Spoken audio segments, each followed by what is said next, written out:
Hey, Welcome! We are Disorderly Decisions, and tonight is the night where we jump back in to see what the Hunt Lords are going to do in their fucking chaos. As we And are win now in TM. Reign of Storms. And now your host, Vader the Mad, our humble DM. well, thanks a lot there, Johnny. You're welcome. Welcome, everybody, to Midsummer, where I run our party through a creepy folklorish fairy tale. I'm just kidding. This is Reign of Storms, our Storm King's Thunder 5e playthrough. How is everyone doing at this moment? I don't like big cities. Cities make me nervous. I'm excited. Doing We're all going right. to do some craziness and destroy a whole city. This city will murder you. Or get arrested. More likely arrested, but God, let me arrest the four of you. I don't think it would be the four We of do a us. little terrorism. I got some fireballs. I have a feel. Shadow. You can't arrest a Better fireball. wizards here.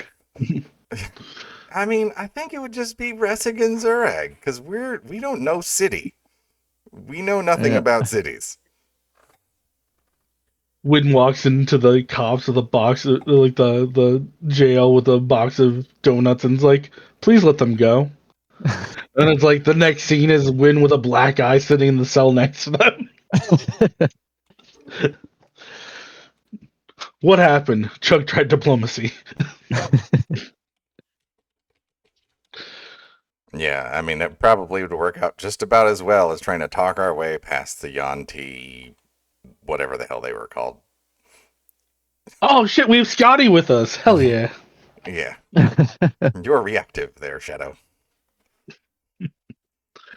No, we don't want Scotty here. War crimes abound. And we have no, say and Millie, we have no Millie animals. looks different. Millie's going through her goth phase. She hit Silverymoon. Everyone and has turned one. goth. It's part of, growing up. It's fine. She's like, I wish I could admire how beautiful this city is, but I'm just so sad. I mean, at the rate things are going, this is how Millie's hair is going to turn out with you, Vader.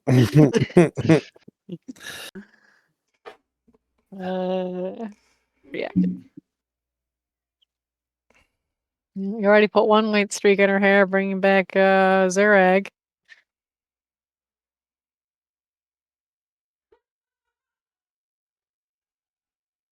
Did I get disconnected? No. Nope. No. Okay. I just It didn't got real respond. quiet for a second. I was typing something and I can't talk while I'm typing. That's fair. Then- All right. Not like Okay. Chug in his oration of every single message that he sent to you, waiting for you to get online. 188. I figured it was I And more. that was could've on done more. time. Those are some rookie What? numbers. No, You gotta pump those up. Did you say you were on time? I disagree. It wasn't. You said 9. And then I changed it. I altered the deal. It said 8:30. And then you Then I changed it altered again. Then I altered Ah, it further dang it. to 8:45. I did what I could. Pray I don't alter the deal further. We're all 2 hours late because Vader said 7. Yep. I control time. I'm the master of this world. You are Be simply Scotty. my puppet. Honestly, the time magic See might be my really puppet. useful here.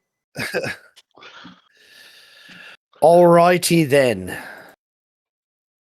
Let's get into this game. Hello, chat. Whoever's hanging out with us. I hope you're having a wonderful Sunday night. We're in Silverymoon, y'all. A place that we've been wanting to go for 50 sessions now. Is that accurate or is that an exaggeration? That's a pretty close exaggeration. I feel like it's pretty close, and that's why I was questioning it. I'm like, that's pretty on point, really. Yeah, it's It's a pretty close exaggeration. Because we've been talking honestly. about Silverymoon since Golden Fields. Let's see. Episode What- 19? What were we doing episode 19? We were hunting elk and getting attacked by wyverns. Hooray! Which that was just after Womford, I believe. No, that's where it was. Womford. Womford. That's where Right. that's where everyone hated us. And the sheep were Oh, getting but- stolen. What was the one where we I met? met a beautiful man. Our Linus left. Womford. That was that Wallingford? I thought it was Yeah. Golden Fields. No, I think I we thought- made I it think to it was- I think it was Womford. right after. No, I think we made it to Linus? Womford. No, Linus left like Nightstone. No. No, he made it through Nightstone. We made it to the next city and then he got abducted. I swear we What made was the it to next city? Goldenfield. That would have been Goldenfield, but I swear we made it to Womford, and that's when we got introduced to Varys. Nah, he got abducted. He got No. abducted. The ranger got abducted in Goldenfield. Yeah. Linus made Yeah, it there's to two people. Womford. Linus made it to Womford. All right, I'll Because we were fighting that I'll bat agree thing, with and you. he was a Moon Knight at that point. The other one, right? Yeah. That's when he changed. like a moon cleric. Or Moon Yeah. Cleric, yeah. We were in a city when his Linus got kidnapped. Yeah. though. Either way, Linus. You guys all know who they are, right, chat? That was before we started streaming. Okay. It's a long ago. In the Yep. way back This when. is Session 14, This is how Linus I'm going- disappeared in Womford. goddamn. We have proof. I told you. I told you. I seen it with my own two eyes. Don't be. No. The gold saucer? No, I gotta see him. No, the gold up. No. Hey. No, I've got a theme, but I'll play it as soon as we get into this. This is how I'm going to do the recap this time. I'm not going to have one of you guys do it, and I'm not going to do it.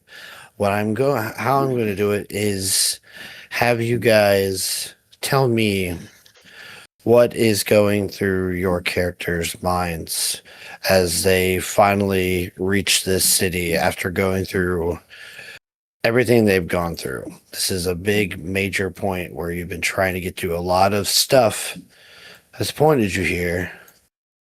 So now that it's kind of here in a reality, I'd like to hear you guys in character tell us how your character is feeling as they walk into the city of Silverymoon, while also kind of touching base on the things that have happened to get here. Not throughout the entire campaign, just like on the immediate journey as this becomes a reality. The sarcastic part of me immediately went with, it all started the day Wynn was born.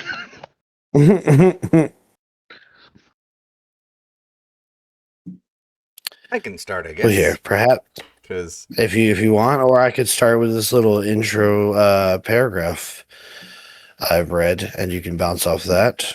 all right, Or let's hear cool. Hear the intro. I'll All right. ad lib it. Try and make it. All match. right. Just a little soft. Let me play some music.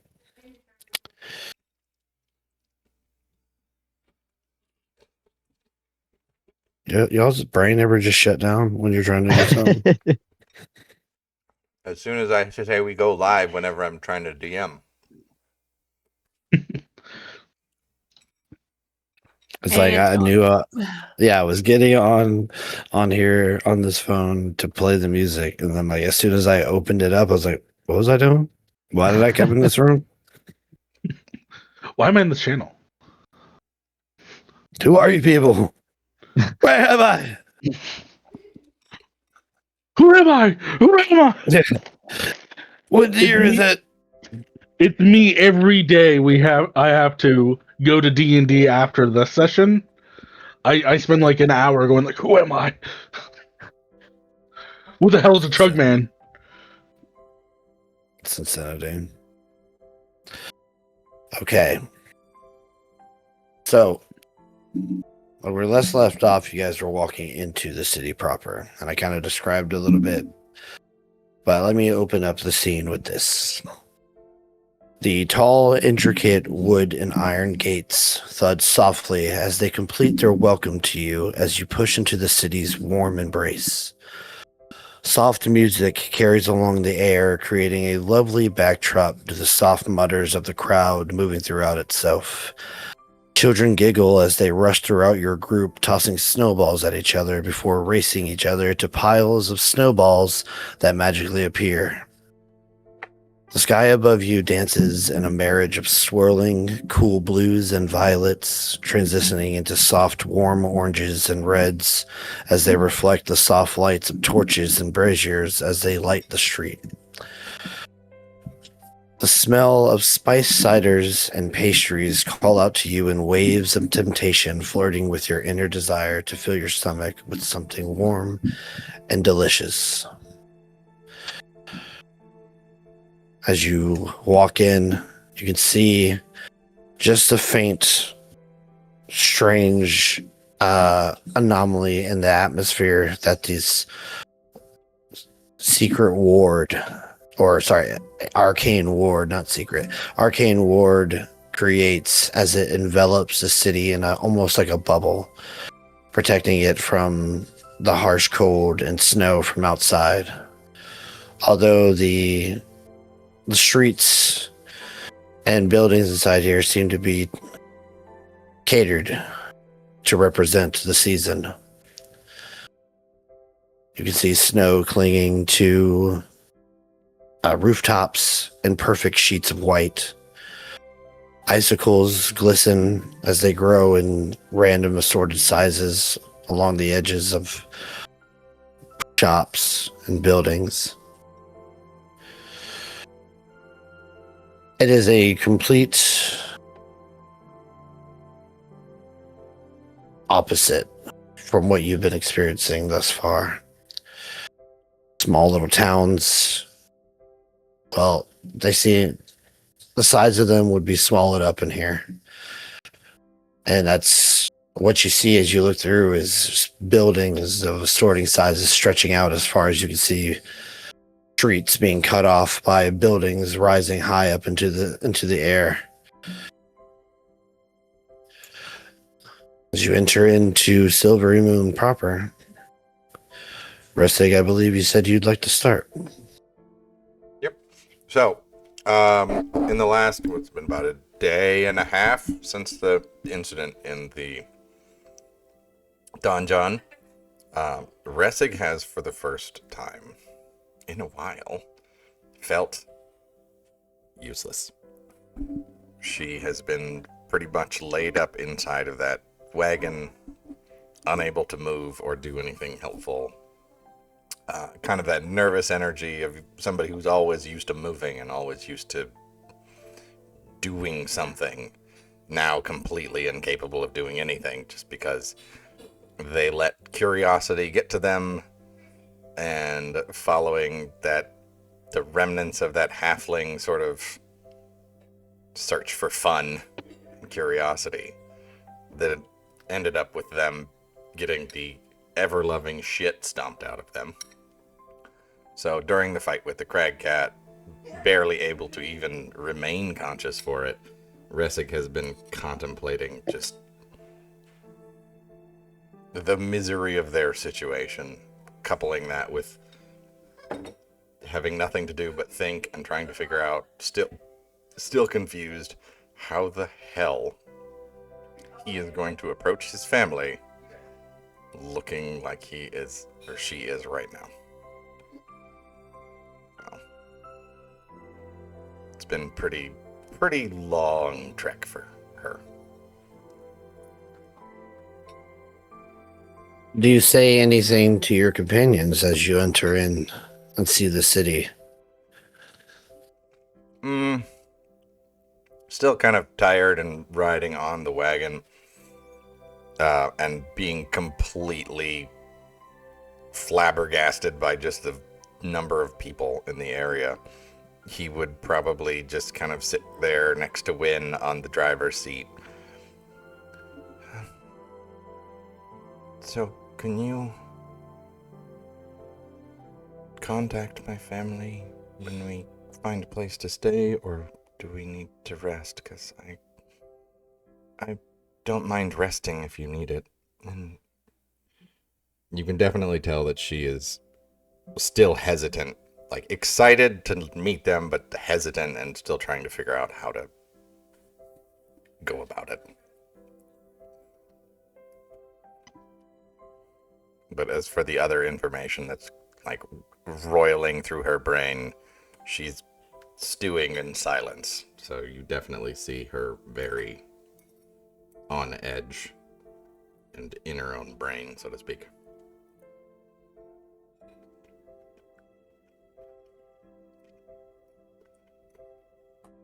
Maybe we'll go to Win then. I imagine when they roll through the gates, like crossing that threshold, it would be a little. No one else would notice it, but Wynn would maybe just relax her hands on the reins. That leather would crack, increase, like kind of groan a little bit as she'd been like gripping it with all of her strength. She'd probably have a little bit of an exhale as she's finally got them somewhere safe.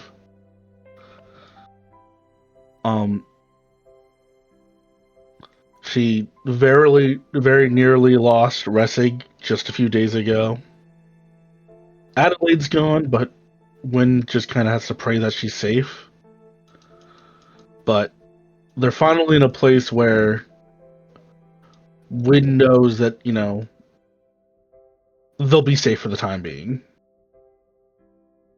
They're, not going to be beset by giants on the roadside. Not going to be, offered cards by a diabolical gnome. With a large sack. So she kind of exhales, and that's probably around when Ressig asks her question, and when he goes, "Oh, yeah, I could probably call up your parents. I don't want to do it too many times. I'm getting a little low on that, but we could find a place and then try to get them to meet us there."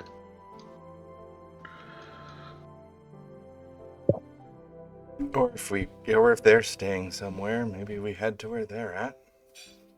I mean, it all kind of depends on if there's space where they're at. So, whenever you can. I still need some rest anyway.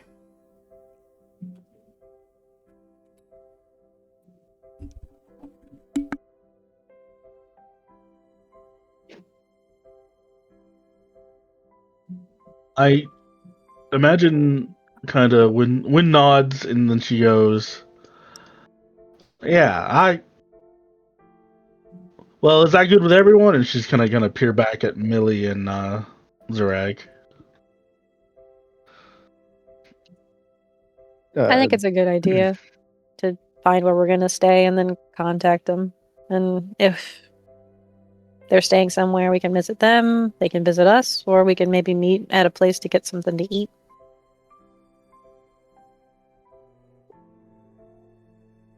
Well, Millie, you were the next to speak up. So, as the conversation slowly works over to you, as that question slowly gets formed and asked by Wynn, what are Millie's thoughts as she walks into the city and takes in the sights? So, Millie, upon feeling, passing through the arcane barrier, will kind of just let out like a sigh of relief. Like, we've been on a long journey, and I had, like, Millie, I'm going to kind of speak in the first person. I haven't gotten a good night's sleep in so long. We were in a town, and I still didn't get a good night's sleep. So, the barrier and a big city like this, I think I'm guaranteed to at least get a warm bed, some good food, and sleep through the night.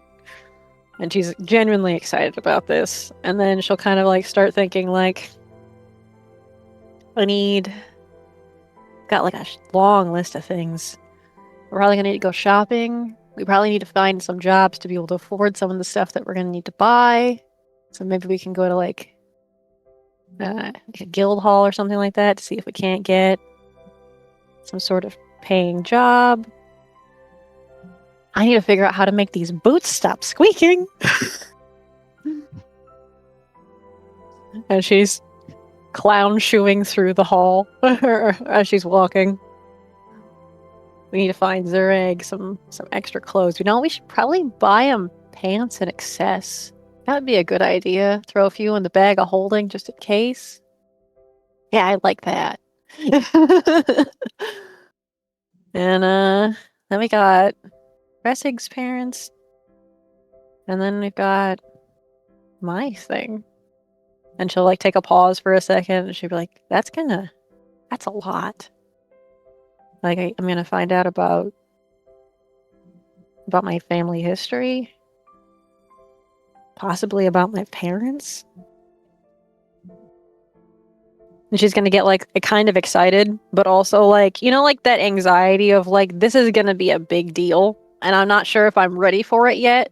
But like also I've been waiting so long to like get here and figure this stuff out. And like while she's both been like, you know, excited about it, there's like a small level of like, I guess like fear and like dread, especially after being in that situation where like she saw her like inner self like kind of duplicated, right? She's got like the good healing side of things, and then there's like the fire inside, and she's worried that like that might get out of balance or something like that if she delves too deep. But she's confident that she like as she's been doing this, right, she like was able to hold back the anger and was able to bring back Zureg. And like she stopped herself from casting that second fireball. So she's like, I hope I do believe in myself to be able to hold this in. And then we got to figure out if we can break our contract, because we've got to talk about that. And if Zureg's even instilling his. And I got to figure out more about Renard and what's going on with him. And if we can get him some maybe better gear in case we run into something again. And then I think we've got a good list of things to do, and maybe we can meet some interesting people along the way. Make new friends, but possibly get some big city stuff sent back home. Maybe get some trade stuff, maybe get some trade going, or at least some supplies to build up Nonard's hold. This is the first time I've been in a city, I think, this big in a long time. Well, maybe ever. So let's see what this has to offer.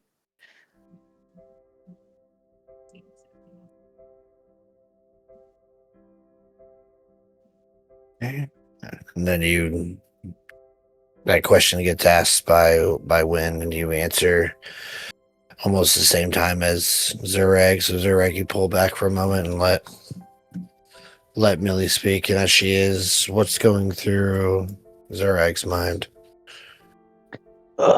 If anybody looks back at Zureg, they're probably gonna see that he looks like 10 pounds of shit in a 5-pound bag at this point. His body is completely probably covered in bruises, lacerations, different kind of cuts. He might not have the exhaustion levels, but he is exhausted.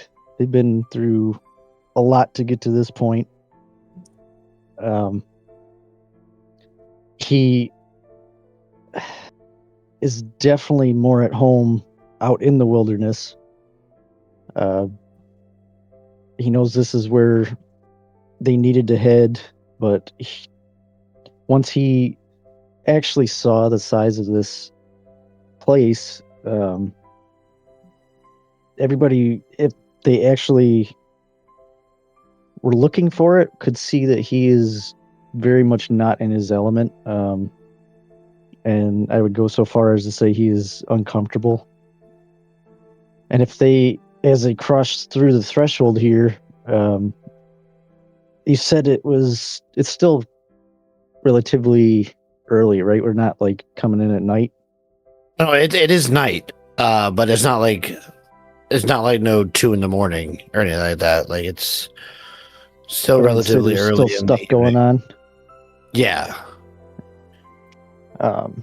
So yeah, if he comes in and there's still a lot going on, I would imagine it's kind of like almost like a shock to him. Like things wouldn't completely go white, but his hearing might, when you hear that high pitched whine, like everything just kind of cuts off. Yeah. Yeah, he's just completely uncomfortable, and he's just here for the party at the moment because he would rather not be here.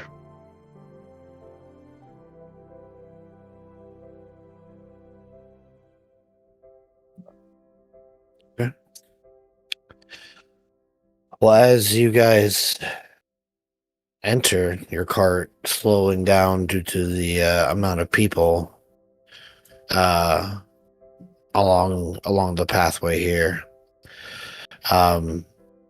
You see to the east of the gates is a stable area, and you can see a couple of town guards manning the entrance, taking people's carts and horses in to their stables for keeping.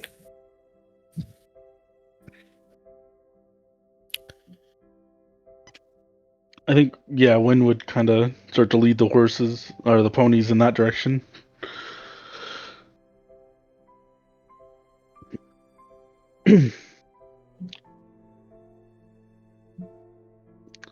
She'd probably go, y'all make sure you get your horse too.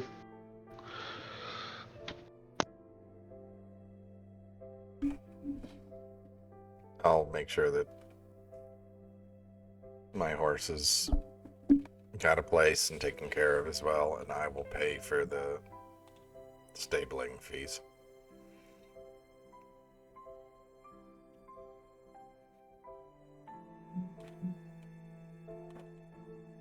Okay, well, I'm trying to look up something here.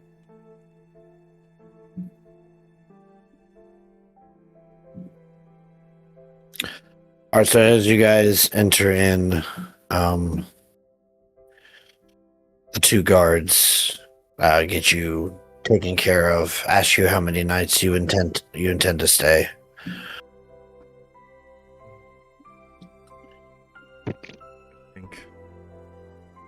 I think a week is too long, but you have a lot to do here. How much for a week?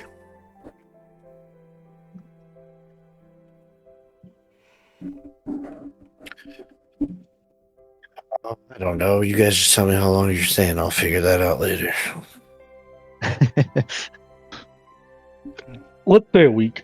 Yeah. I don't want to get bogged down in price Yeah. stuff right now.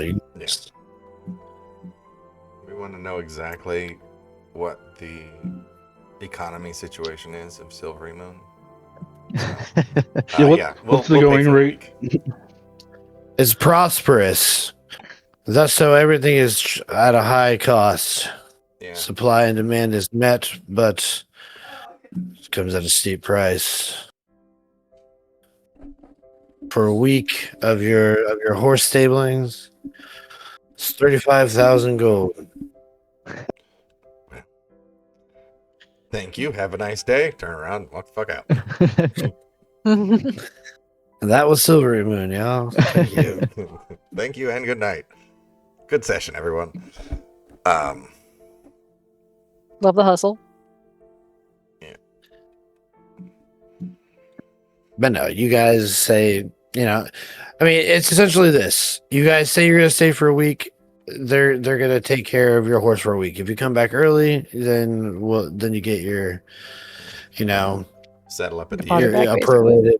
prorated amount back. If you stay longer, well, you pay accordingly. Yeah, you settle up at the end.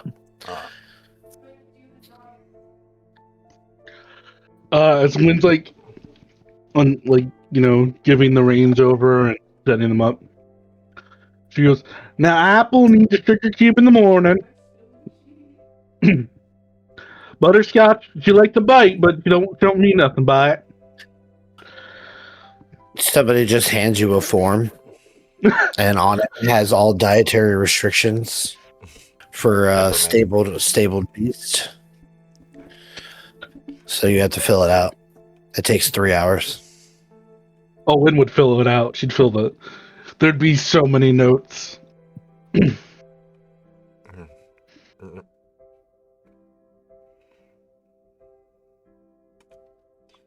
Butterscotch only lays scratches under the chin, never on her nose.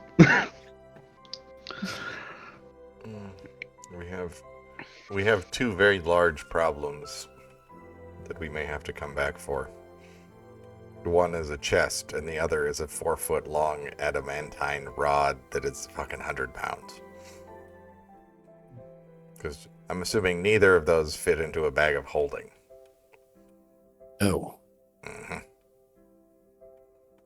Well, the good news is the rod is wrapped up real good, so you can't really tell what it is, and it's tucked away in the corner. And the But chest. shouldn't we take that with us? Because I thought we were gonna have somebody here look at it. Well, we gotta find where we're gonna have that done at. We shouldn't just carry it around everywhere in town. Well, Zurag would probably carry it with him at least until like the tavern or something. We get a room. That's true. Yeah. You said it was 4 foot? That would be reasonable to carry if you had to. Yeah. I think Zurag's strong enough. He can manage it. At this point, it might be helpful as a walking stick for him. 100-pound crutch? I don't know how useful that would be. Mm-hmm. I mean, I've heard It's of a still 50-foot wrapped up, crutch, picks it up, but- sets it down, walks 2 steps. We need to get you some wizard robes. Fit the part. Grow out a beard. Well, let's... We get homeless John Cena.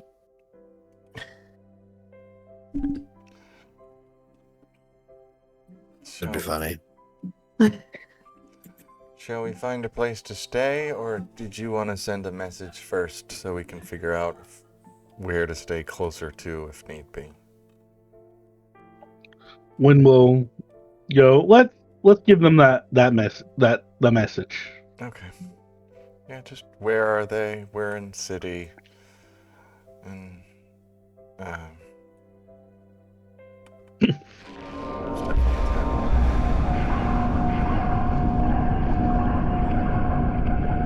I think she'll send it to the father, so Mr. Moonstep. I believe that's the one that you contacted the first time. True. Hello, Mr. Moonstep. It's Wynn again. I'm with your child Ressig. We just got to Silverymoon. What inn or tavern are you staying at so we can meet up? There's a moment before you get a reply back, and it's like, oh, still not quite used to voices just popping in my head like that. We are currently at Sorlar's Smiling Satyr. Wynn is obviously going to relay all this. Ressig will turn to whatever guard or attendant is nearby and ask where that is. You hear as you ask where Sorlar's smiling satyr is, you hear a ruckus behind you, a ruckus of drums and horns and bells being played as you turn around and see a satyr pulling a small rickshaw. Did I hear someone say they were looking for Sorlar's smiling satyr? Hop on board and I'll take you to it. For an extra gold, I'll give you a tour of the South Bank. Could we get the tour maybe tomorrow, but still get the ride?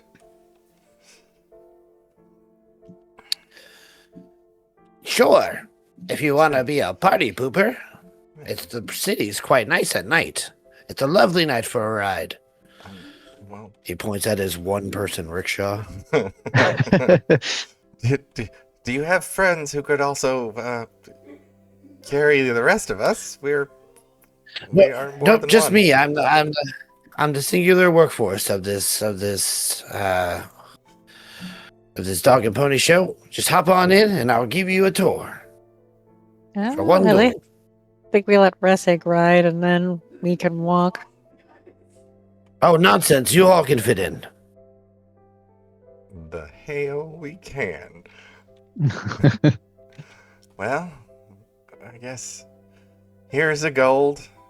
We'll happily tour this city. It's first time here, so I guess why not? Oh, but then allow me to ourselves? give you the deluxe tour. He bows as he extends his arm, gesturing you into this one-person rickshaw. Ressig will get in. When we'll go. Very confused, but Ressig will get in. When we'll go, I guess I'll have to sit on someone's lap. She goes to climb in. As you both climb in, like it looks like Ressig takes up the whole seat when she sits in there, but as you step up and step into this cart, it doesn't seem to be so cramped to you. In fact, you have plenty of room to stretch out and enjoy a comfortable seat.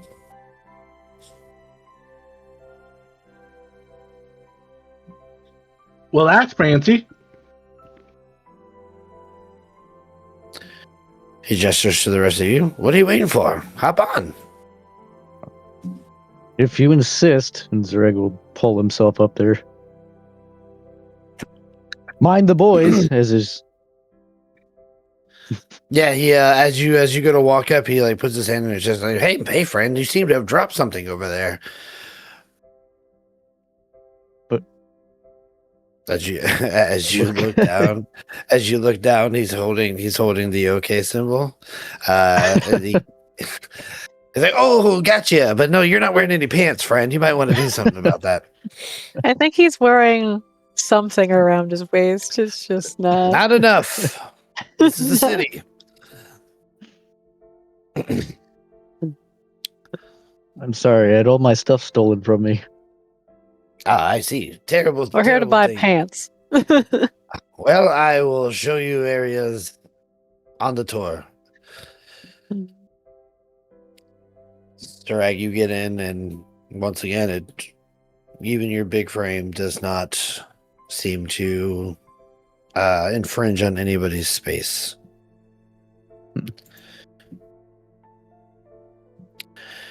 And Millie, as you lastly pile on, you sit down in a nice, comfortable seat, and this satyr man looks at all of you guys like, all right, nice crowd today. Are you ready, ladies and germs? Is Renard staying here or Oh, coming with? no. I'm not going to mention Renard all the time, but he's there. Okay. I'd like to imagine he can go into like a Pokeball until we need him. Yeah, he's there. What And did when you talk think to on him, he will entering talk the back. city? Millie just turns around, a card's in her hand. Behold, my trap card. Isn't there like a Minotaur Yu-Gi-Oh card? I think it actually would pop up as my card face down, right? This monster in defense mode or something. Yeah. Yeah. What is that strange flat thing that you have traveling with you? Oh, it's a guy. So you hop into this cart, and as you settle down, and he addresses you, you start to hear music like playing off the roof of this thing. It's just a whirl of bells and whistles and drums and loud, obnoxious sounds. And he begins to pull you guys, and you take off at a nice, brisk but steady pace that allows you to move quickly through the streets and take in the view all at once. As you guys are walking, you hear his voice, or not walking, but as he's pulling you, you hear his voice appear from a center console of the cart, and he begins to tell you about Silverymoon, at least the South Bank.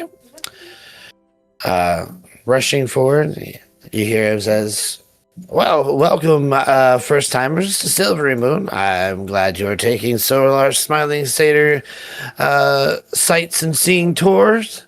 I am your lovely host, Solar the Smiling Satyr." He turns around and gives you a big like smile, like on cue smile. And then like the voice keeps talking, and you see that he's not talking. Like you're essentially listening to a recording. Please hold all questions to the end of the tour, and please keep your arms and legs in for safety. Here we go. And you guys are like moving softly in between people, and again you can just hear them murmuring, and like they'll smile and like wave at you guys as you pass through. And he's like, "Oh, if you look over here to your left as you get to this crossroads here, is like you'll see Arcans Invocatorium. If you like to study the ways of invocation magic and really flashy things, then Arcans Invocatorium is the place for you." And he moves you guys up, and he's like, "Hold on now," and he takes a right and begins to move you down this road here. As he comes to the intersection, he stops and he looks at this like relatively more grayed out building to the left, where you could just hear the cawing of ravens and other corvids. And you see some of them fly out and stuff like that. Someone's got a lot of background noise. It's gonna be all. I was just messaging about that. Sylvan.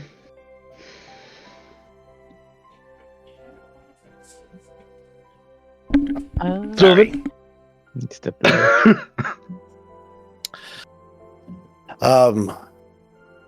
Yeah, he points at this building with gray. Like I said, it's more grayish than all the other colorful looking buildings here. But this is Hellrunner's Aviary. If you ever need to send messages or just like spending time with spooky birds, well, you can go there. And down the ways a bit, if you're looking for any type of sharp, pointy things or things not to get pointed by, it's you can go down there to Broadband's Forge Attack Shop. And you can like see the flares of a telltale forge brightening the area down the way. He takes you to the right here, and all the while you're passing people and other like wondrous sights. People like either like sweeping their front pathways or just kind of tucking things in as the evening grows on.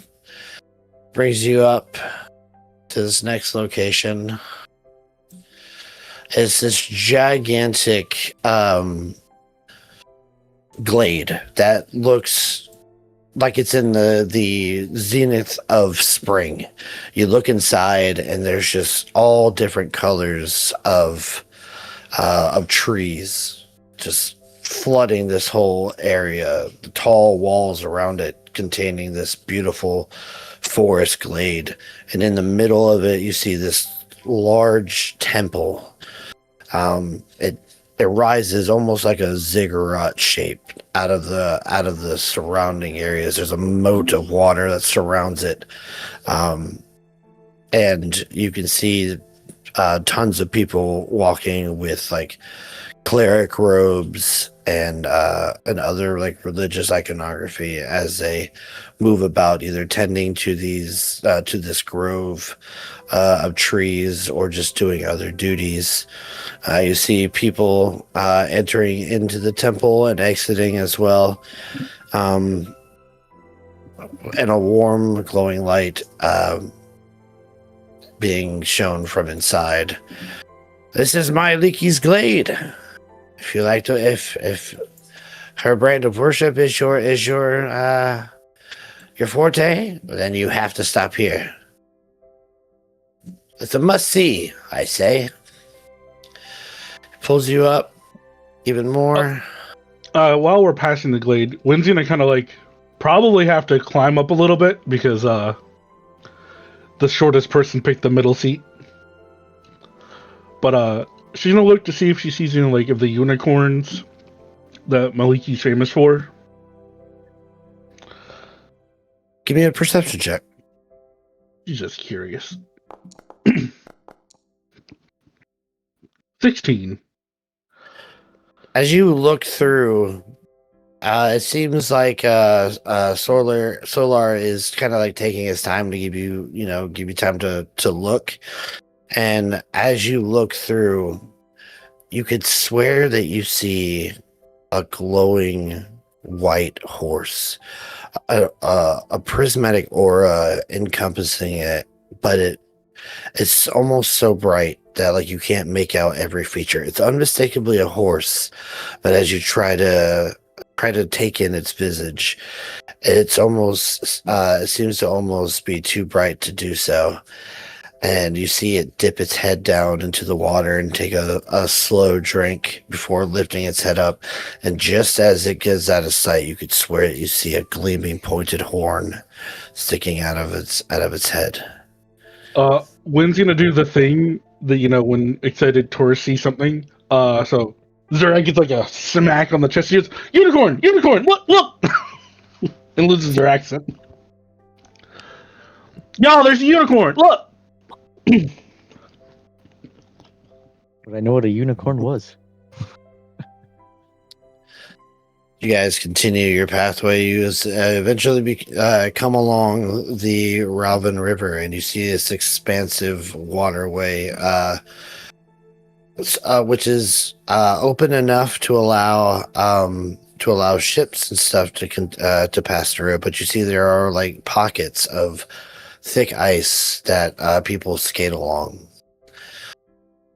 From here, you can see the bank of or the edge of the north bank jetting across, connected only by this wonderful looking ethereal bridge rather, created in between these two tall towers whose light atop it glows with arcane energy.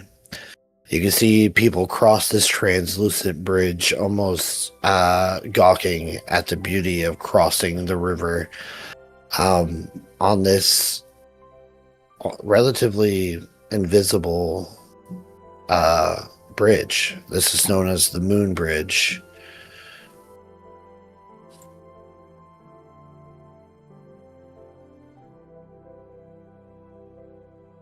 Takes so long for that token to move.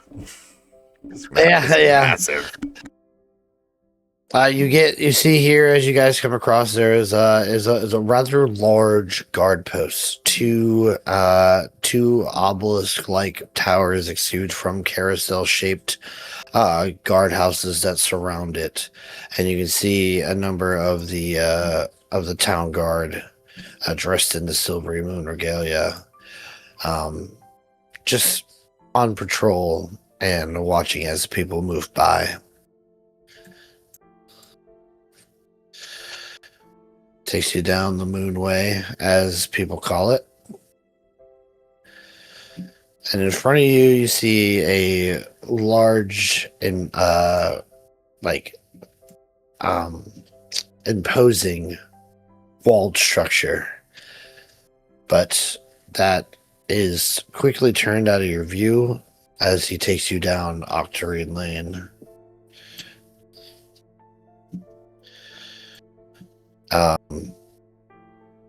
You eventually come up to the did I pass it? I think I wrote my order wrong. Hold on. You come across Outram's Music Conservatory. You can hear different sounds of music being practiced, and on a well-crafted sign, you see a poster that calls for a performance happening within the next day or so. You can hear the instruments inside potentially practicing for this performance, but you see people as they walk by stop at a small kiosk to either purchase their tickets or to learn more. You are brought down this way.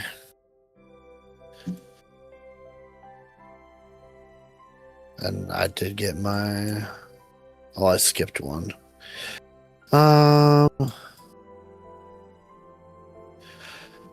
Here is the Miris School of Thaumaturgy. You can see people out in the courtyard practicing their speech, using the thaumaturgy spell to overpower one another in friendly debates, as well as control different levels of flame and open up doors that have been magically created.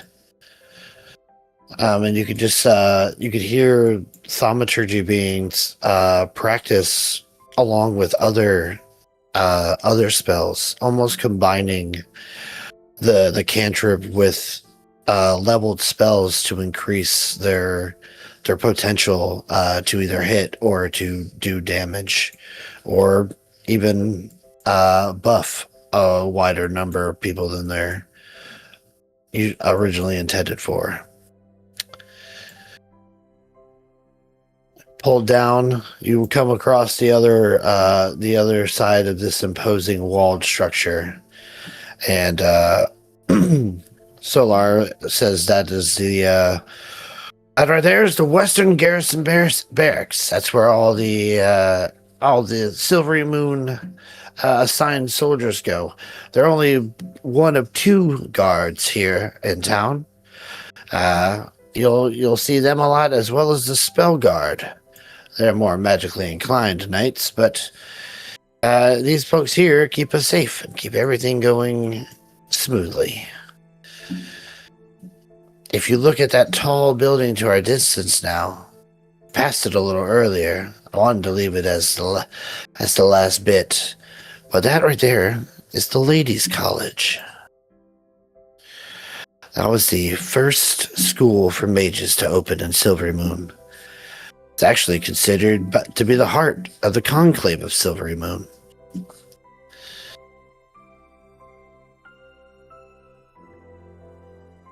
Tough school to get into, though. That's not like a typical school where you apply and a bunch of people get in. No, usually you gotta be able to show that you're adept in the ways of magic already, and you're picked by a master to be an apprentice, who will they'll teach you magic, but you'll be in their service for quite some time. It's it's quite exclusive. But it's beautiful, don't you think? And like this building, it's got like aquamarines and teals that like shimmer like sea glass. and really make it stand out amongst the silver and white buildings.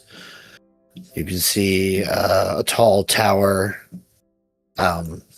spirals up on the left-hand side of it. It really stands amongst all these other buildings, really dwarfing them. And then, last but certainly not least, your destination. Here's my inn, Sorlar's Smiling Satyr. Thank you for taking part of our sights and scenes tour. I hope you enjoyed yourself, and I will be around, well, forever. And you see he bows and opens up the little door to let you guys out. Wynn grabs every pamphlet from the back seats. There's a bunch. The worst tourist Yep, those are free to destination free to take. flyers. Thank you very Every much. every normal citizen here has marked us now. We're known. They're like, those are tourists. Yeah. I think as this tour continues to go on, being in close proximity, you would all see Ressig getting more and more nervous the longer we sit in this rickshaw.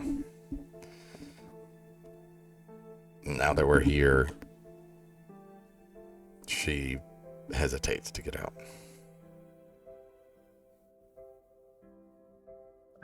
Zereg's probably looking nervous too, but he hops off okay. Was there a place to buy pants along the way? If there's definitely shops and stuff if you want to go back out, but this is where the tour ends.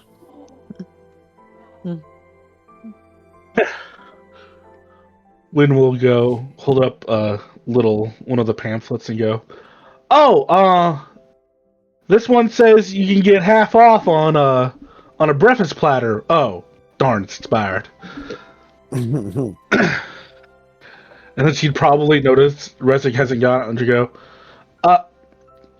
Ressig, the tour's over.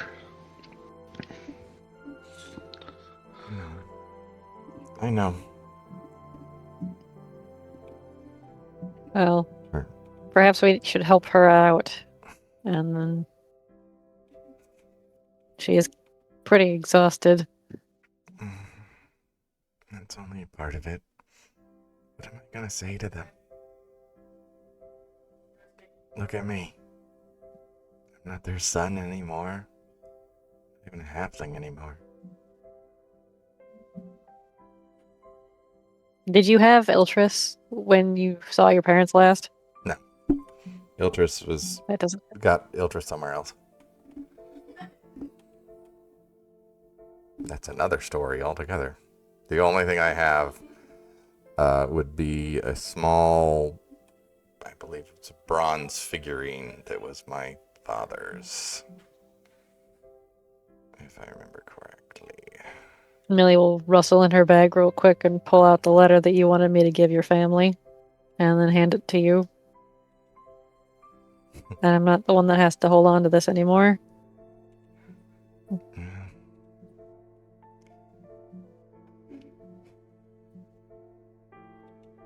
That's a different story on that letter, too. You keep it. Things have changed a lot since that letter. We did let them know a little bit that you changed, so. I don't think anyone's quite I doubt prepared they're for this. expecting this. Yeah. This- Exactly, but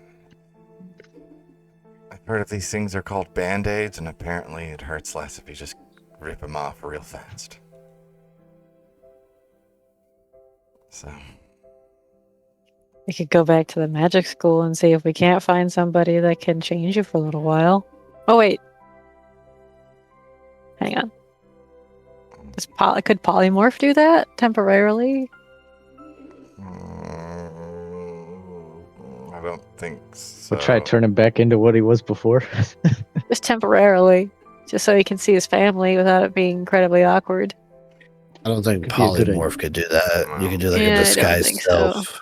Yeah, I even don't that. have that though. Seeming. Could be a good idea. Is it Alter self. something? Alter self, but that would also Alter alter self. You can Isn't change alter your, self more like you can do like gills and No, alter self. claws and Alter shit like self. that? You can change your appearance, whereas disguise self is an illusion. Alter self is a physical change. Like you can alter your appearance, and it is a physical change, not an illusion like Oh disguise yeah, self. okay. Most people Yeah. it does say you can also give yourself gills and the ability to swim and Yeah. things like that, but you can use it to change your physical appearance.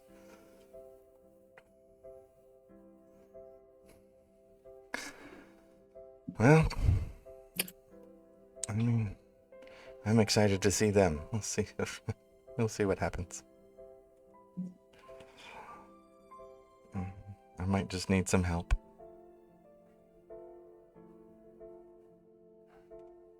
And you see there's a pouch at Ressig's hip.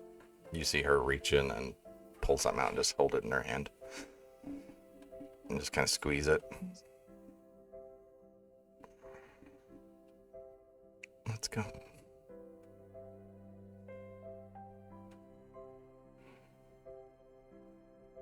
You hop down off the cart, and as the last one of you steps off, you watch it just whisk away off to pick up the next passengers.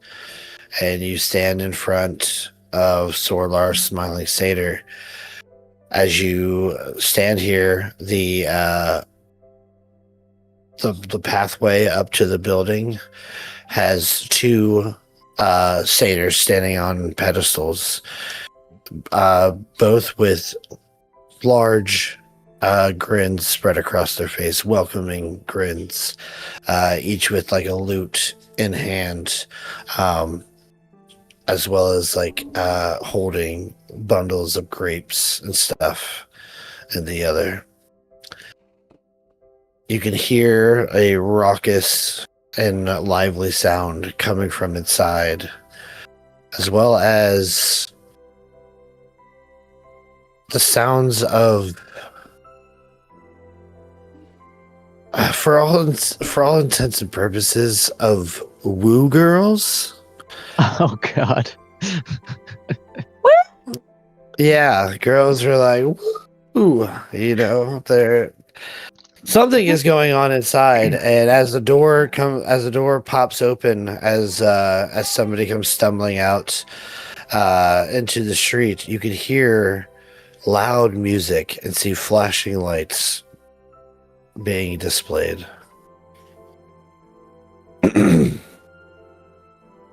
What do you do?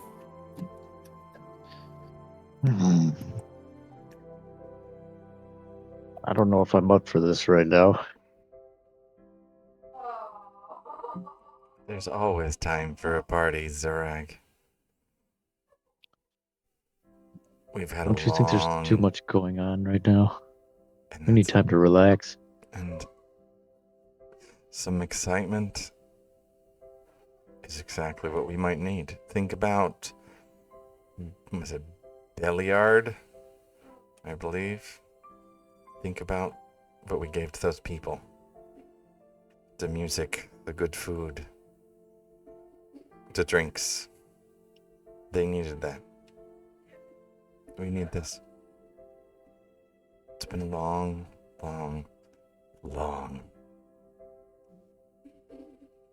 couple weeks. Look, it's been like a month and a half since we met. The good news is if you're not ready, we can slip back out and you won't get noticed. They're expecting me. You hear a woo from inside, and then Win almost immediately perks up and goes woo, starts to go woo back. Win's people. Oh, God. Despite Would her you woo? nervousness, you get a little bit of that kind of like just the music and the energy, a little bit of excitement from Ressig too, but still very nervous.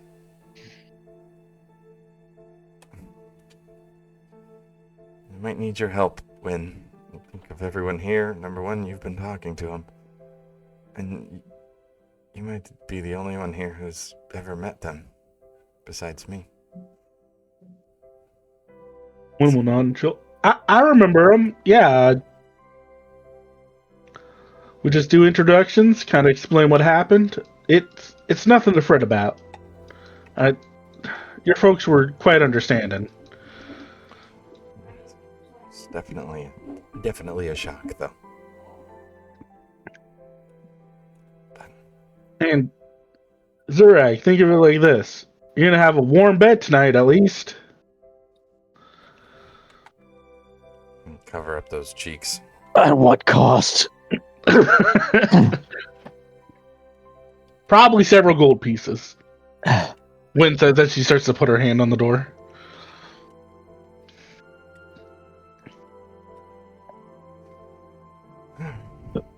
We going inside. Yep. Yep. All right. So you enter into quite a scene. As you enter in, you see a long bar that fills up the middle of the room and goes around in a long rectangular formation, double-sided. At the bar, you see satyrs dressed in vests and bow ties that are and nothing else. Shake drink mixers as well as other and make other arcane liquid concoctions. You see smoke spilling along the bar in places, lights and glowing ice cubes being used in another area. And then around this bar is kind of built up against the wall, or around the walls rather, are individual booths that look like they support any size of party. You see a number of patrons piled in, some 4 deep, some 8, some 12. Each area seems to comfortably sit whoever wishes to sit there. There are a number of stools that align the bar itself, and satyrs whisk by on arcane rollerblades as they deliver meals to booths. And you can see your attention is immediately brought over to the Woo Girls, as you can see a group of like androgynous looking men in long flowing robes sitting along this booth with older women of varying age, and they seem to be flirting with these women. And you see them blushing and batting their eyelids as one of them takes an ice cube, and one of the androgynous looking men takes an ice cube and runs it down the ripples of his abs in front of one of these older women who swoon and fan themselves. The music plays from unseen music, but it seems to support just like a chill vibe where you can just hang out and sit down with some friends and talk, or it supports close and promiscuous dancing. Very different than the As you guys Inn and Red Go ahead. Arch. As you guys step in, a big, broad-shouldered satyr steps up and is like, "Gotta take your coat." When Wynn does her best to not bite her knuckle. God damn. Well, yeah, and she will offer her coat. He takes it slowly, like off of your shoulders for you, giving like a little like grip along your muscles of your neck. Just give it a slight little pressure to give that a nice little soothing touch. pulls off the jacket and drapes it over. It doesn't drape it over his arm, but there seems to be a smaller satyr standing behind him. And he folds it neatly and then hands it to this satyr who, just without opening his eyes, just puts his hands out and receives your coat.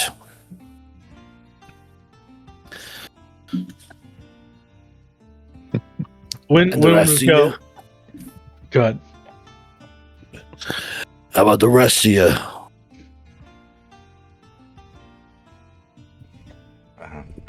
Ma'am. I don't even know if I have a coat. Millie will say okay, and then you can take Millie's coat. He grabs it. He looks at Zurag. He's like, "You there? You new? You working tonight?"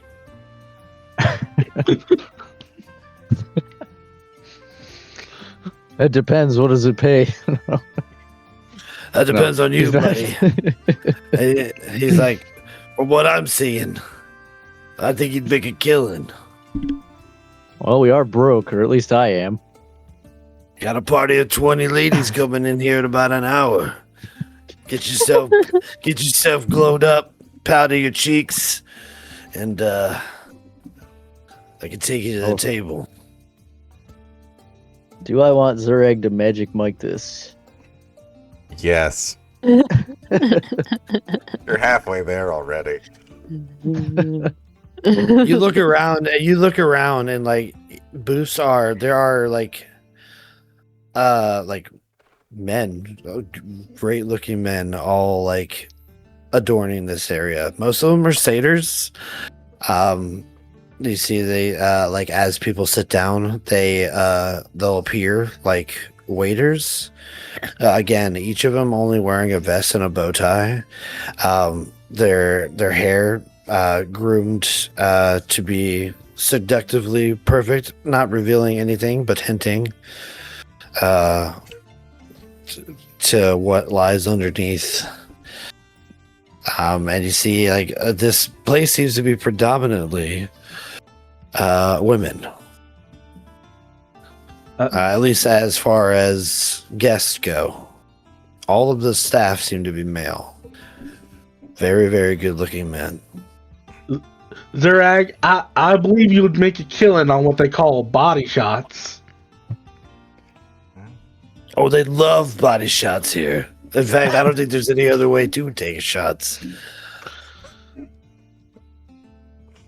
Well, I guess my parents You truly killed found her. a home away from home. Is this what it's like at home for you? Saying is, I know a good looking dude when I see a good looking dude. So if you want to make some money tonight, buddy, you come see me, okay?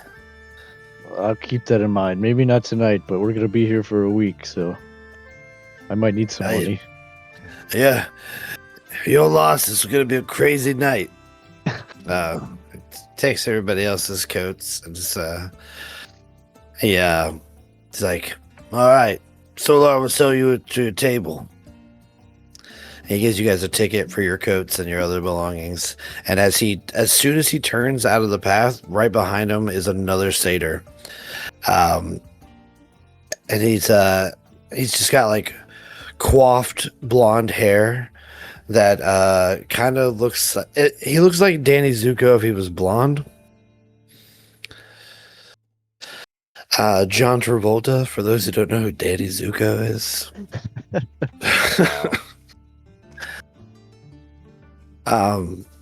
But you see he looks at the four of you, or five of you rather, Renard, who has also been getting eyes since you walked in here. He's like, good evening, everybody. I'm Solar. Welcome to my establishment. Allow me to take care of you. We'll go right down to your booth. Is there any mood you guys are feeling in tonight? We're actually here to meet someone, the Moonsteps. I don't know who that is, but if you can point him out, I'll bring you right over to their table. Ressig will take a look around and see if he can see. Give me a perception check. All right. I think Win will join in on this one. Yes, because despite having a great, well, not great, but a decent perception, I am at disadvantage. That Together! Yeah. united in bullshit. That is an 8 for me. A 9. And you don't know what the moon steps look like. And She would know. She. Ressig, you haven't seen your parents in a long time, so you don't really know what they look like at the current moment. But either way, you do not see anybody who even looks close to your to what your parents look like. Win is also at ass height to everybody at this bar, so, like... I have a feeling Oh, it's it not is asses so that many- she's She's looking at. distracted. Asses, Yeah, dude. she is peak distracted, like Bruh, there are so many praying vicious to Illuminator to V's give here. her strength. Yeah, there's so many vicious V's and like cut abs here. It should be OSHA should shut this place down for how sharp it is here.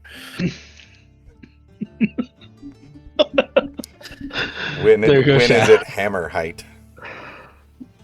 Yeah. So if you guys can't point them out, they'll take you to your own booth. But again, what kind of mood are you guys feeling in tonight?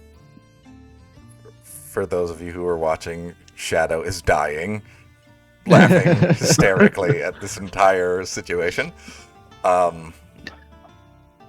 Ressig did not give up coat or cloak, still kind of just trying to be as like shut in as possible in this situation. There's a lot going on, and still the nerves are just getting worse. Because it's like, I know they're here, I can't find them when I'm looking, and it's just compiling it more and more. I think we're in a slightly festive mood, but a couple of my people are a little bit more of homebodies. Also, what's the pole in the middle of the table for? What is that guy? Oh, Yeah, as you look, you see like another satyr.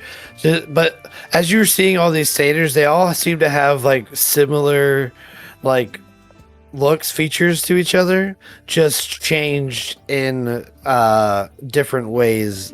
Some more subtle than the other, some very distinctly.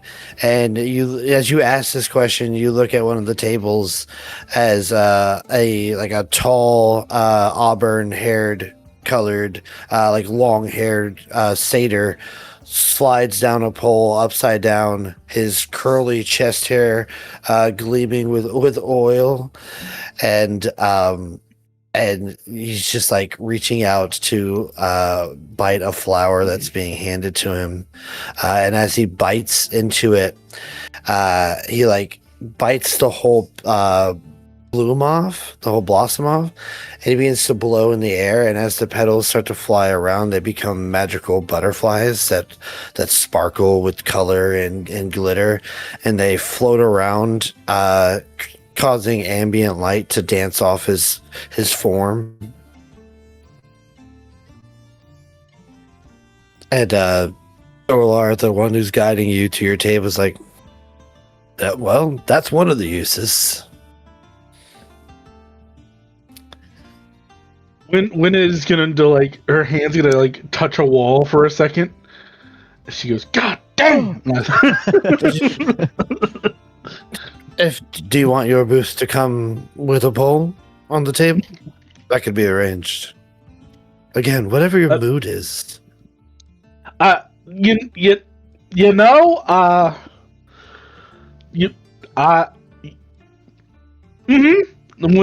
Win has zoned out now. She's like, hair's like just completely frazzled, probably redder than like a strawberry. All right, no, I'm pretty good at reading people's vibes, and I get you're new here, and you look like you've been on the road for some time, so maybe something a little bit more chill. I think I got something just for you. Step right in here, and he brings you guys over to an empty booth that looks similar to every booth around you, except, it's, now that you're up close, it kind of just seems bare, like, bland. Why don't you take a seat and take a load off? And as you guys slide in, it changes completely. It's almost as if you're sliding through into a different realm.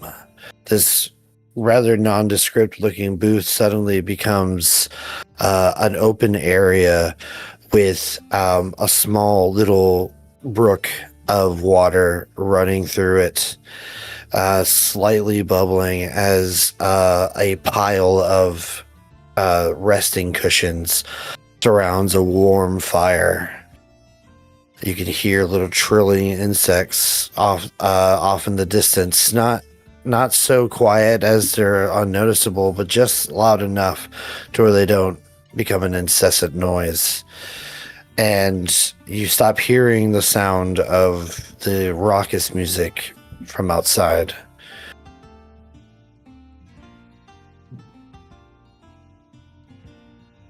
Place is strange. Why don't you all take a load off, and I'll present to you our specials. Ressig will find a place Do we to have- relax.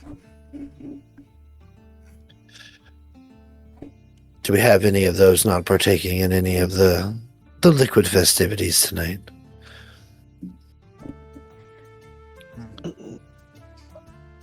I'll have some. I will certainly have some myself. I don't think it'll take much for me tonight, but I will have some. Wynn will nod. I'll drink some as well. Millie will also nod. Yes, please.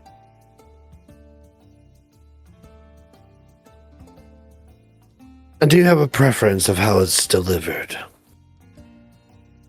You could serve yourself, or we could serve you. I'll get my own, thank you. Suit yourself. Suit yourself. Well, I feel like And the rest of you. we're being robbed by not having Vader's camera on.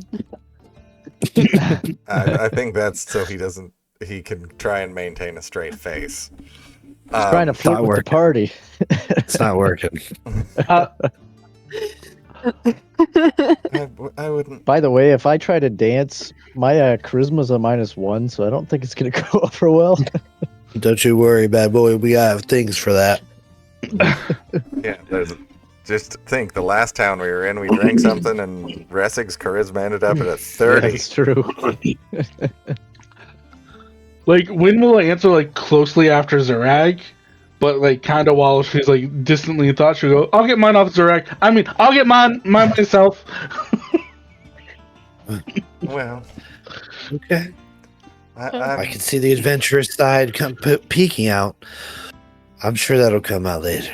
I'm too tired to get a drink myself, so Oh, you won't have to lift a finger, my dear. You just lay back and relax. Prepare to be pampered. Wynn just goes, God damn! She just hits the table again.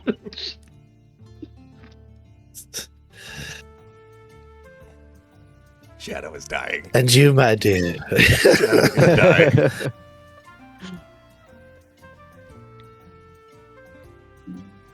Oh, she's having a fit. Somebody get some water. She's having the vapors. A small flying satyr appears and starts to spritz Millie with water. It smells wonderful. I can't breathe. Millie is I feel so overwhelmed bad for by the Soda amount mixing of- this.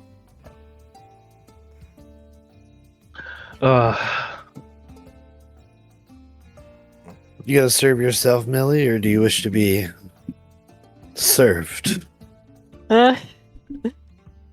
I think Millie in her innocence wouldn't know what that meant, so she's like, I thought, don't you normally give us the drinks?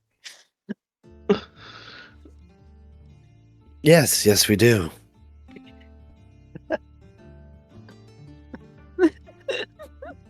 He smiles and winks. Might I suggest for your group to kick things off a little bit of Forgotten Sanctuary?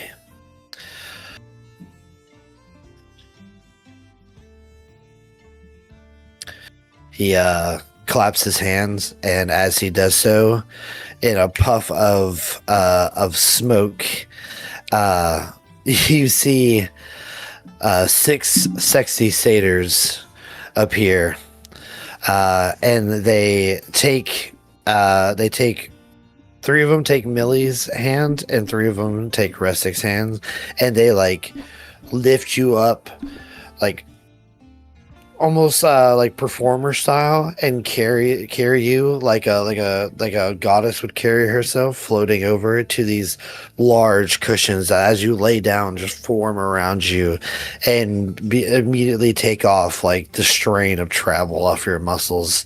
And as soon as your head is laid back, you watch as these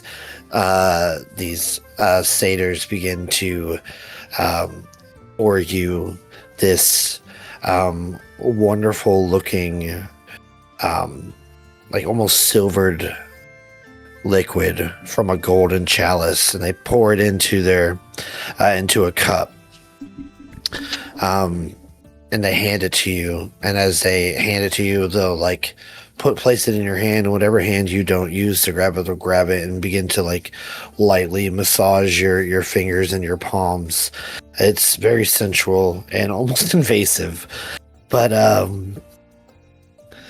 then they begin feeding you grapes and other small bites of wonderful food, and all the while, like, they're being overly smoldering. Every movement they make seems to be done with seduction and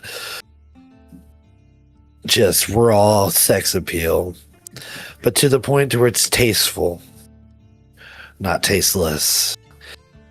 And almost everything they do, it's to overwhelm in the best ways, and to try to like take all your immediate cares away. Couple of other satyrs set down a large pitcher of the same drink in front of Zurag and Wynn, and it's still presented to you very sexily, but it is not as over the top as you see Ressig and Millie being treated right now. There's like fanning of large leaped fans being brushed on the whole party. It is very relaxing. Zurag could look over at Wynn and say, I didn't think Ressig swung that way. And I imagine Wynn is just completely gone. I'm talking to nothing. Wynn has entered full on, like, praying to Ilmater for strength to get through this night. She doesn't think she'll make it.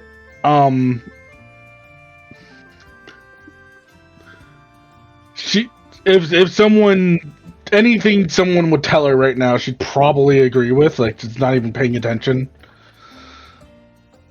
You see, one of the satyrs gets down on their knees in front of you very slowly and kind of crawls over to you a bit and puts their hands over yours a bit. And as you, like, your eyes meet, they're like, "Do you mind if I pray with you?"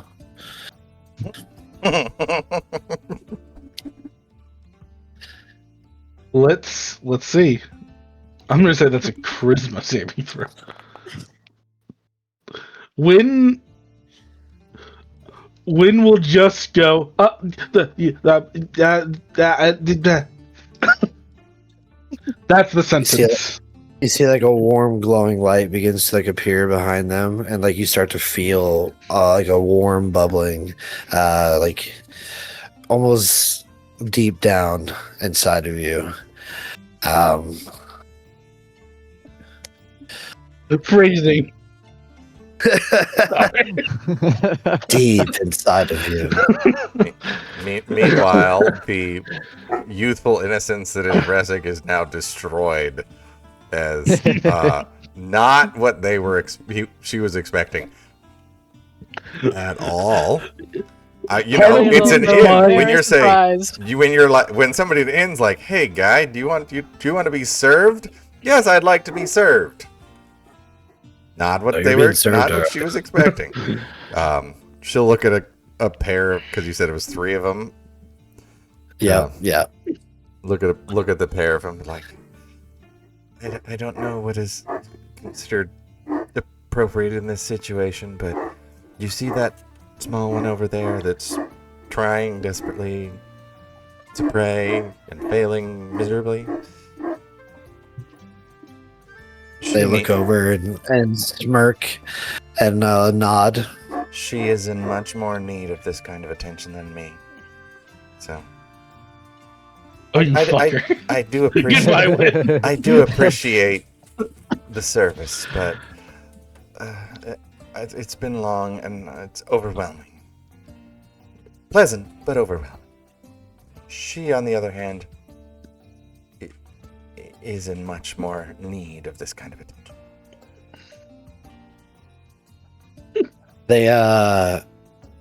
They nod to you, catching your drift, and as they stand up, they fuse together and become one bulking satyr.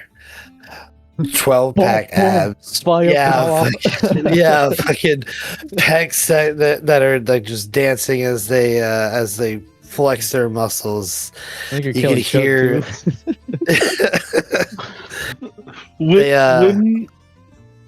When just looks up and it's the William Dafoe like blinking panicked look.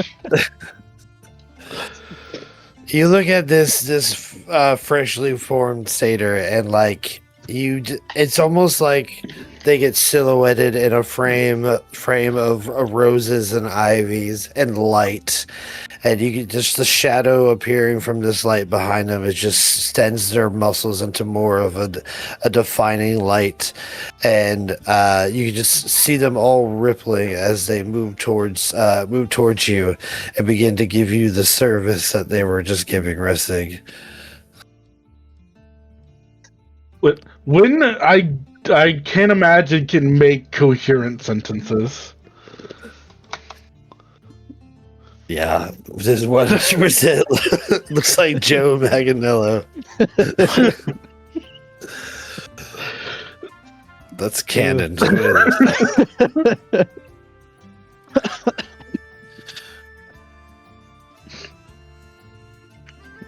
He leans in. He's like, "How about a body shot?"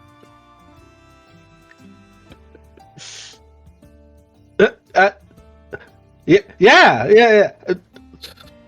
Wynn has no idea what a body shot is.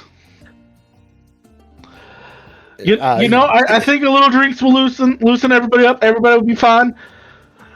When the last thought Wynn had of a coherent thing was like, why are Ressig's parents here? This is not a place you go as like a married couple with your kid. That thought has left Wynn to mind now. No, this is the place my parents would be. Absolutely. Swingers. You get a body shot from this Joe Manganiello looking satyr, but like how he does it, he kind of like pulls your head in close to his abs, and he just takes your cup of drink and he just pours it down his manly chest, and it just goes down in a perfect canal down the center of his abs, where it meets your lips in a refreshing, sexy mixture of feelings. Wynn will like afterwards and just kind of like lean back, and she's like, "Zerag, you'd be a millionaire if you worked here."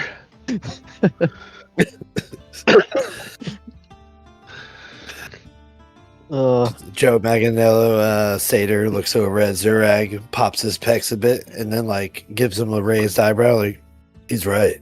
But she's right.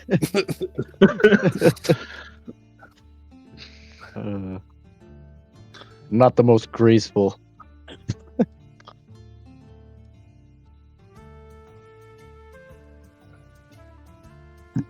Oh, Win will man. go. Nothing he did there was with grace. Nothing. That was all brute strength.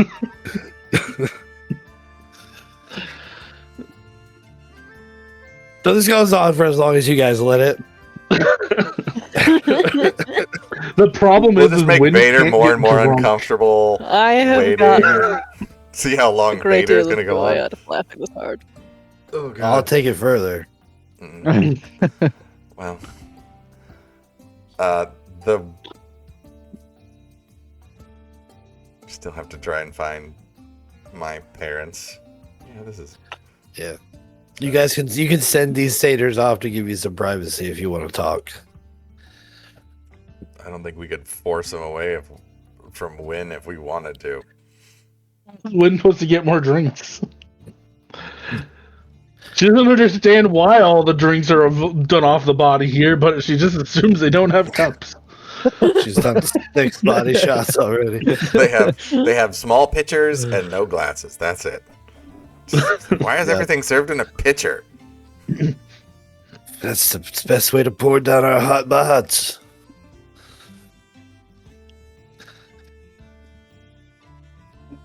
But yeah, we'll say after a while, We send once them away.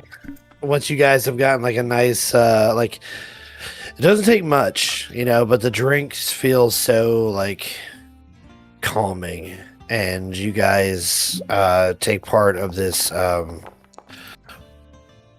forgotten sanctuary, so the drink is called, and you feel loose. You don't feel like super inebriated or like your inhibitions are gone. Like you feel clear-headed, but also like really relaxed, and like there's a real sense of euphoria building.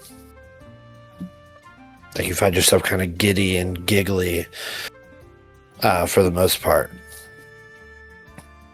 Millie will return to the table, lean over to Zurag, and bet him 3 gold that if she blessed him and he went over to Win, she's so into what's happening right now, she wouldn't even realize Zurag. I'll see your bet and raise you 10.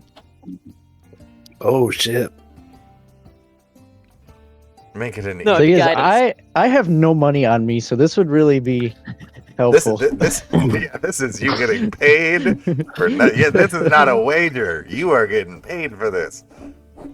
Good. I will say Win's probably down at least 4 gold pieces with tips that have been given out.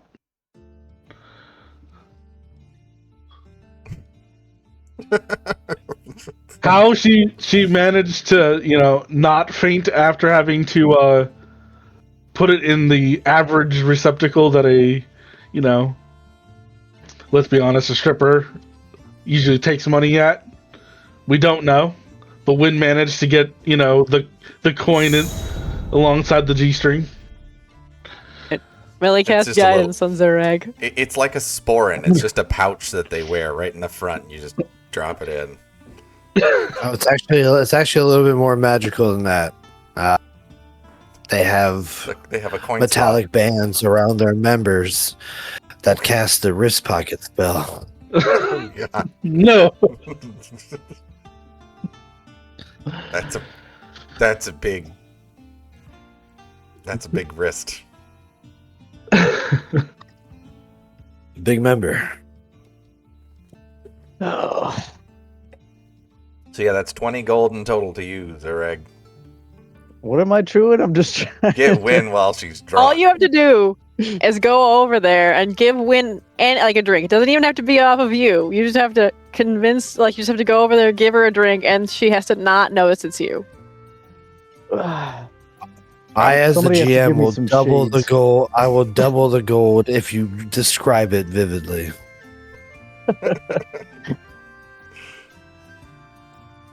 Somebody's got to give me some black shades. He's gonna take his shirt off, put the shades on, dunk his hand in some water to slick his hair back. God damn. Yeah, as soon as as soon as you're looking around for shades, they just appear.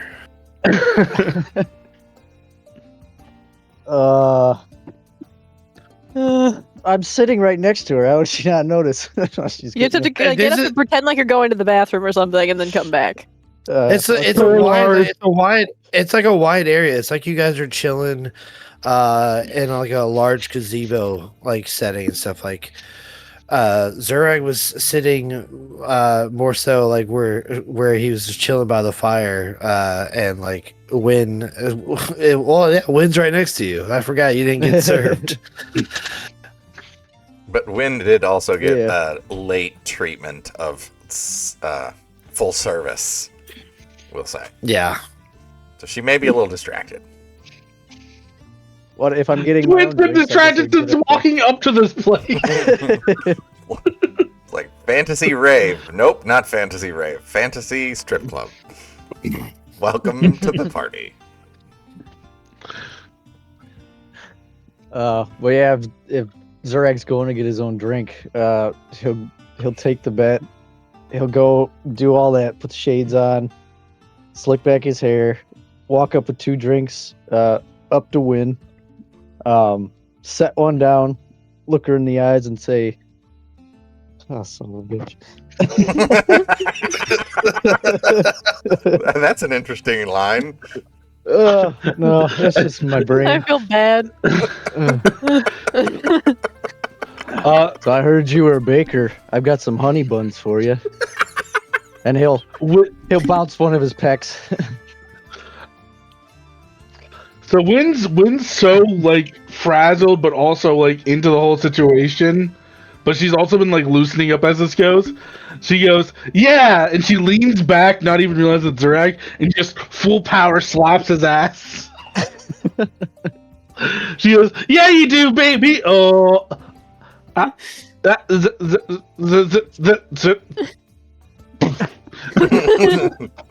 she recognizes Zurag afterwards. I'll accept that as a win. You can have your 20 gold. I will. When slowly like hits face hits the table, rolls down and just rolls on her side till she gets to the stream and dunks her head.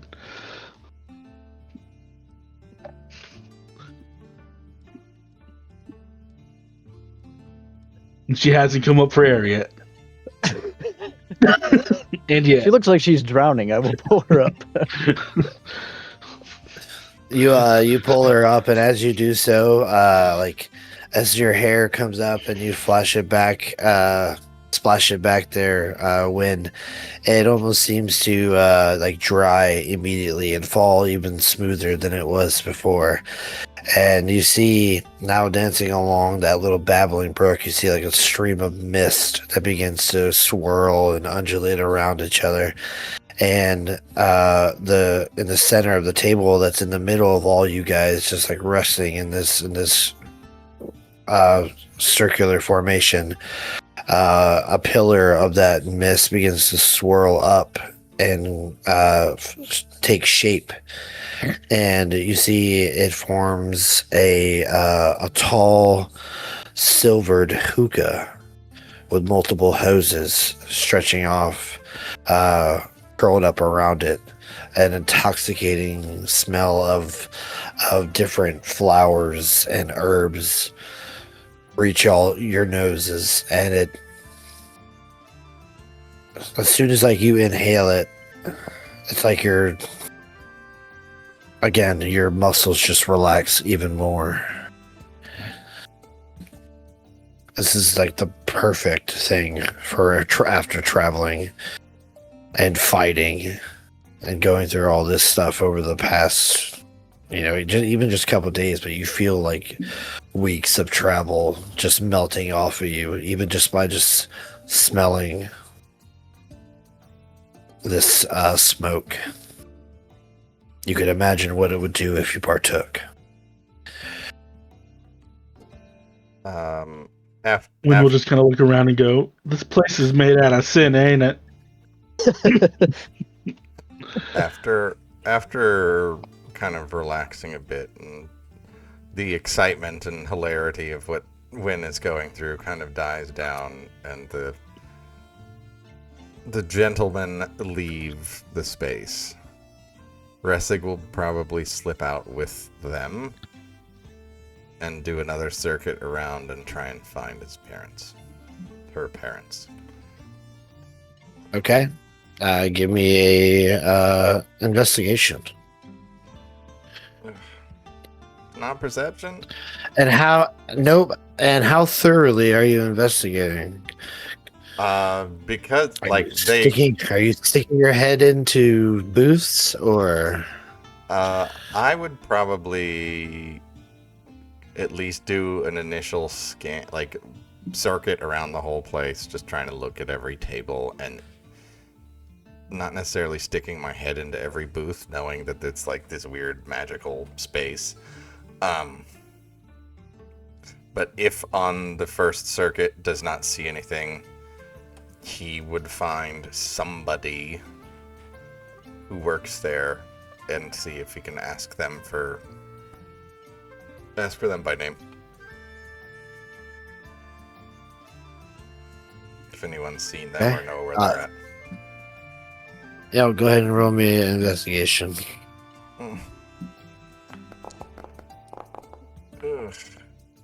That is a 12. Good old plus so 0. you make your rounds here, moving in and out of those who are entering or exiting booths, as well as a number of satyrs moving about, bringing drinks and other services to other areas, and those who are dancing. And you do not see your parents. You eventually go and ask somebody who works there, and another satyr from behind like the bar looks at you as they're making a drink, and they're like, "Moonsteps, eh? No, I haven't seen anybody by that name. At least no one's told me that's their name. Are they staying here in the city? Are you sure they're on the South Bank?" He's like dancing as he's shaking this cocktail shaker. They told us they were staying here. Yes, a halfling couple. Might have a third halfling with them. Younger. Oh, they're staying here at the inn. Yes. Oh, well, you'll want to check upstairs for that. This is the tavern. Oh. You gotta go upstairs for the inn. Okay. Yeah, Sorlar could take care of you up there. Okay. And I will, whatever direction I am pointed to, try and find stairs up. Okay. There are no stairs in here. They tell you it's outside and around the left side of the building. A little high, a little drunk, feeling a little mellow. Ressig will go see if he can find the way up. Okay. What are the rest of you doing? I guess if you got me to do the sexing up Win, he's gonna take a hit from the the hookah, I guess. He needs to relax.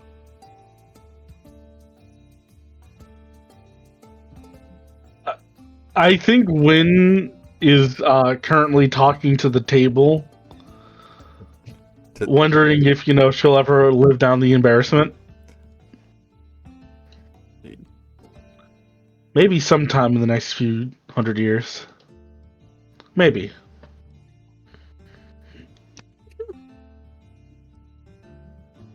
That's just all a little bit of fun, right? You don't actually care about that. Win will just mutter from the table, "My hand still hurts." Is there a red handprint on my ass? It's a dark green, actually. Yes, sure.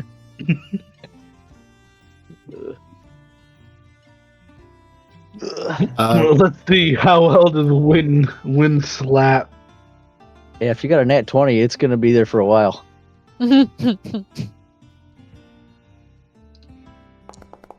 Manifest that 20.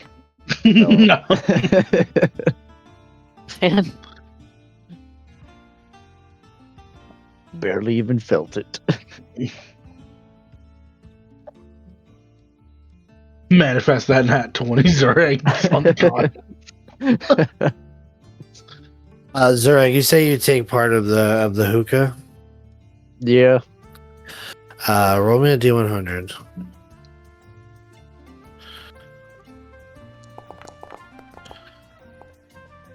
$43. 43. So, as you partake, the little bit of clothing that you are wearing starts to lose its like fabric, like the fur or whatever you're wearing starts to lose its consistency and becomes smoke. And you are now you are now like just lightly obscured in the right place, in all the right places. That is an interesting way to word that. To me or to everybody else? Everybody sees this.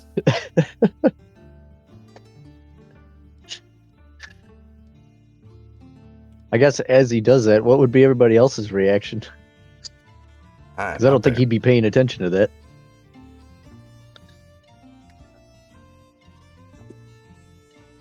Wynn just has blood coming out of her nose, hits the ground.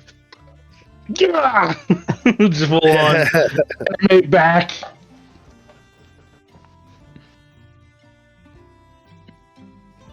so did it like just disintegrate, or like how does this work? Did we lose a pelt?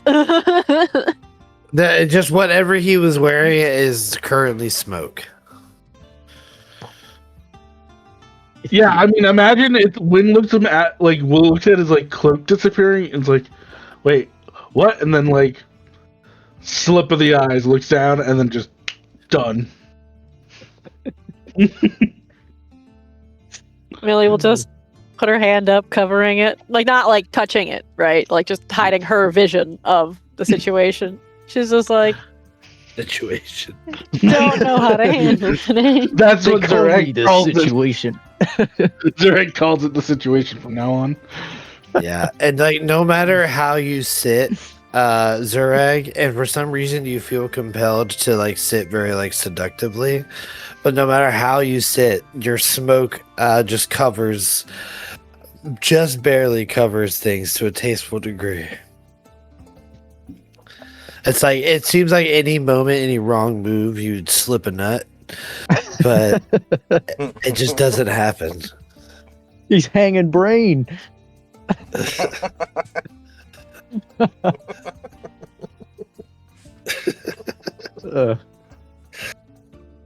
This is a great Glad there's session, at least everyone. one actual woman here. I can't breathe.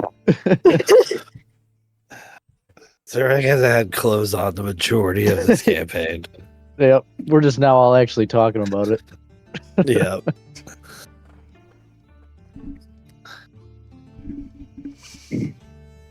But yeah, he's just relaxing. If that mellowed him out, he's just gonna chill there for a little bit. He's relaxing, and both Wynn and Millie are just not feeling the relaxation anymore.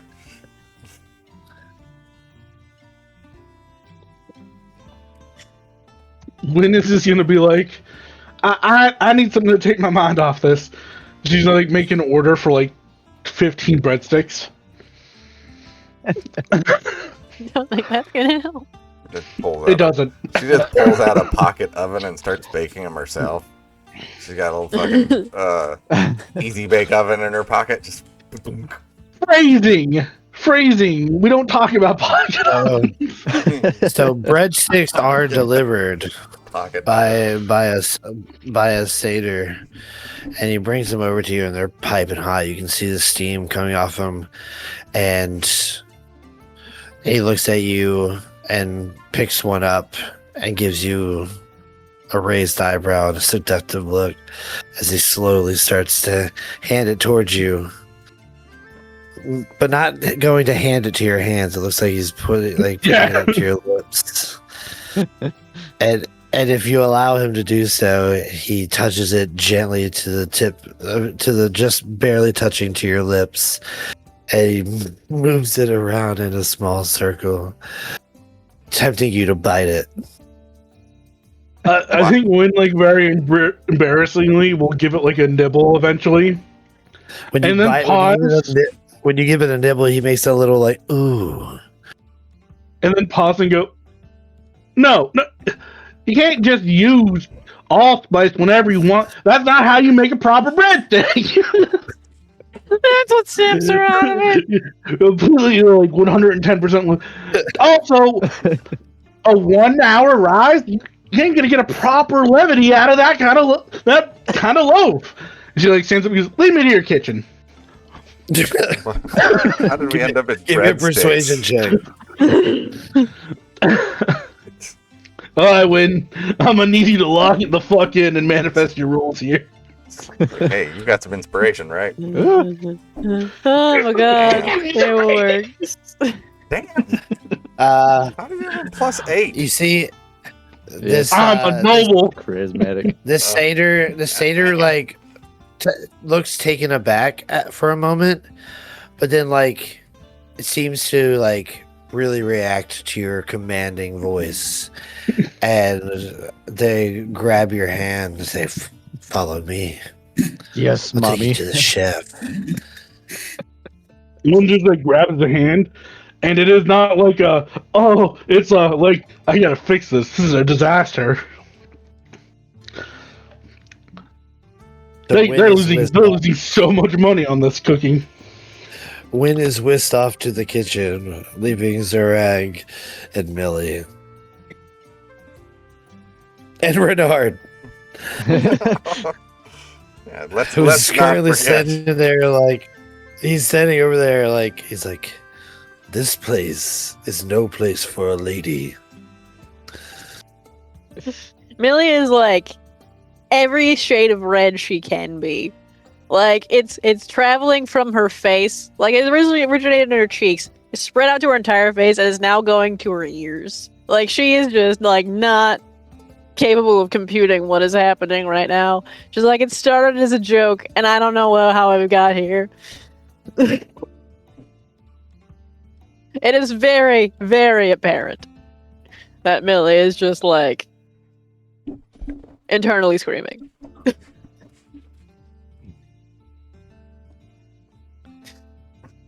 Bernard looks at you. Shall I whisk you away from this place, my lady? You shouldn't be seeing these things. Your eyes are too pure. Millie will look Zurag, over. for heaven's sakes, is not wearing anything but mist. I don't even know how this happened. He was wearing furs. I don't know how this happened. Why is he always so scantily clad? Is that Like a her thing? voice progressively starts to raise. Ever since I met you, he's barely been covered. His ass cheeks clap louder than anything I've ever heard. From one single step, he's heavy-footed. If only I was a wizard, I could use thunderclap.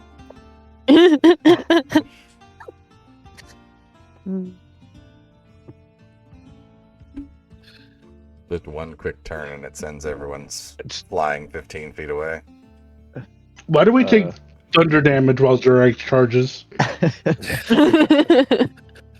But I'm gonna look at Renard and just say, it's been a bunch of coincidences.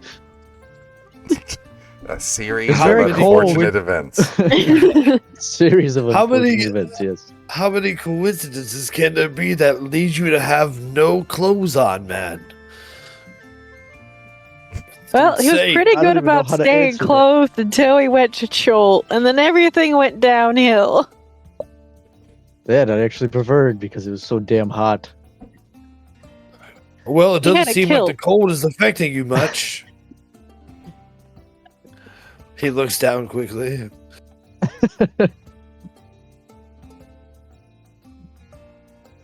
Uh,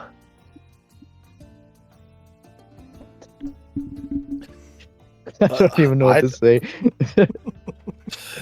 Bernard is just like he was a card 2 days ago, and now he's at a Strippendales with staters, and he's like, "I are all inns and taverns this way.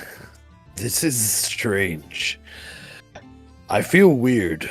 I've never been in one like this. You seem to be right at home. Are you gonna dance like that gentleman at the front suggested? Let's see where the night takes us. Everybody seems to be leaving taking us those. that way. We might have to find the rest of the party. Yeah, as that's brought up, Billy will lean over it and be like, "Do we know where Ressig went?"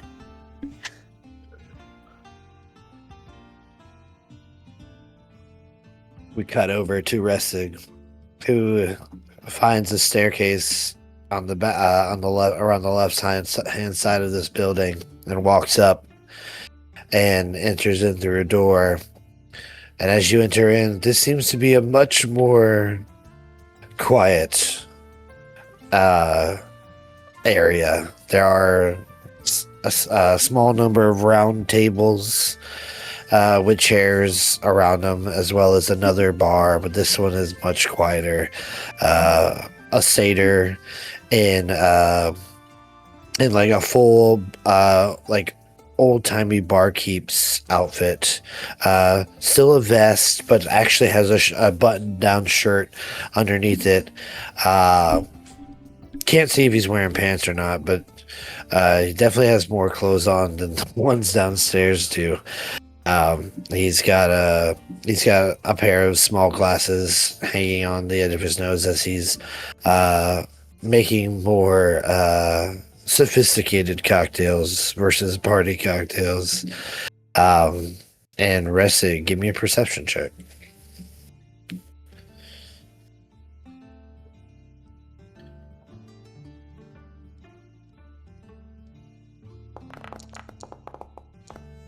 Mm, 13. Sitting at a table with two chairs across from each other, currently sharing a candlelit dinner, you see two figures. Would you please describe to us what your mom and dad look like? At least that you last remembered them. Last I remembered, my Ressig as a halfling is almost the spitting image of his mother, actually, just in male form. She had this, always kept kind of a, not short, like close crop, but fairly short hair, and it's kind of this tangled mess. And somewhat stocky for her height as he was, but similar facial structure as he had, with a fairly wide nose. And then his father is a little less stocky and more broad in the shoulder, with longer, like, not quite Fabio-esque blonde hair, but definitely like long, a lot longer hair than his mother. Narrower features. Usually dressed fairly simply. They worked in an inn, so never dressed fancy, never elaborate. Just simple people. Well, as you stare across the room and you see them, they look familiar in many ways, but they look very different in other ways as well. Your mom no longer has that like closer cropped cut hair, but it's actually grown out quite a bit and is wild. It is held together with a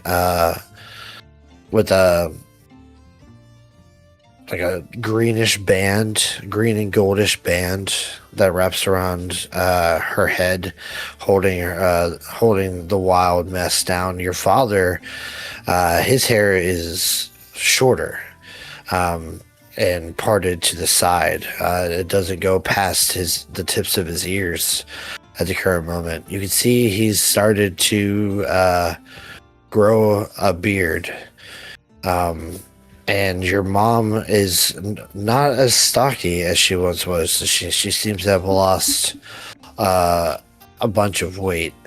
And as you look at them and you see these subtle differences, you can imagine you're trying to like point out what changes were possibly brought on by the ordeal that they went through. Your last hearing of your father's name being in Grudhaug when you guys assaulted the place, and you weren't able to find them there, but you had seen what the prisoners kept by the hill giants had went through and the conditions they had to survive in. So you can definitely see those differences in your parents as they blend in with the familiarity. And it's almost a metaphor to your own current predicament as you stand there completely different than when they last saw you. And as you're kind of just standing there staring, a satyr approaches you and good evening, sir. Welcome to Solar's Smiling Satyr. Would you be needing a room for the night, or are you just stopping in for some dinner? Perhaps a table and a menu. Says I shouldn't say sir. I said sir, but you're not a sir. You're a woman. You're a ma'am. It's ma'am. He says that to you. All of that. You're a ma'am. Yes, that's very. Yeah, he shouts that. I probably like answering, not looking at the guy, just kind of dazed. Looking for them. We'll probably need a room, but later. And Ressig's gonna walk over, still clutching something in her hand. Pretty much been holding that fist closed this whole time. And she's going to. Excuse me, miss. And he tries to get your attention, but you continue walking away, and before you know it, you find yourself just standing by the stable. Excuse me. Your father looks up and looks confused for a moment. Yeah, may I help you? Sorry, I know you are eating dinner, and it's not. It's very rude to interrupt, but I believe you spoke with, or she spoke with you when. She told you we were coming. We have a lot to tell you. I have a lot to tell you. And then Ressig, without saying anything else, opens that closed fist, and that small bronze figurine of a weasel is sitting on her palm. And as she kind of holds it out, Iltris scurries out of the little under the cloak shoulder and just kind of rests on Ressig's arm. Your father's eyebrows will raise in surprise and recognition, and he slowly reaches out and grabs this figurine, and he passes it between his fingers, and he looks up at you and he says, "Excuse me, miss, where did you find this? I lost this some time ago." Well, I found it what seemed like forever ago, when I was a different person. A person you would have recognized then, but not now.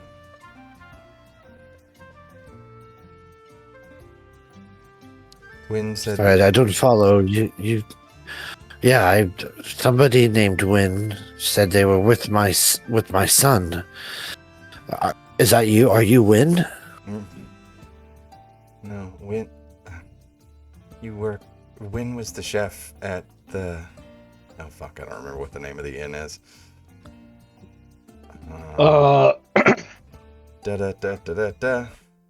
Swinging Sword. Yeah, the swinging sword, Wait. and she served at the Temple of Yamdala. She was the baker at the inn. I used to steal sweets that she'd leave out. You see, he takes a moment to think, and he looks over at your mom to try to silently ask if she's familiar, and she looks up at you and she says, "I remember. I remember Wynn. She was a fantastic baker. But why isn't she here? We've been waiting for her to arrive. She said that her and my son were on the way. Who are you?" Well, you're already sitting down. She's here. We got turned around and ended up downstairs, but I was told to come up here. It's been a long ride and she needed some stress relief, but as to who I am,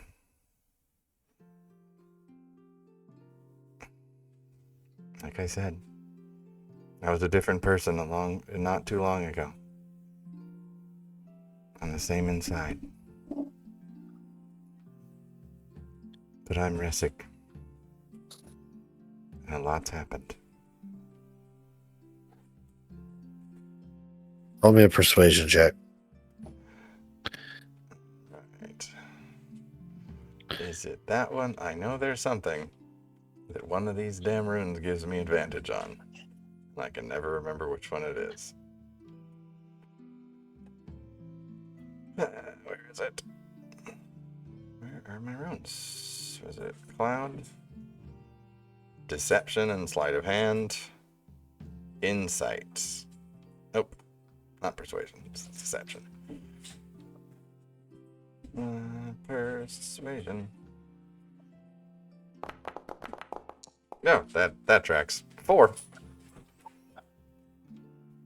They look at you, and their brows furrow, and your dad stands up. He's like, "What is this? Some kind of joke?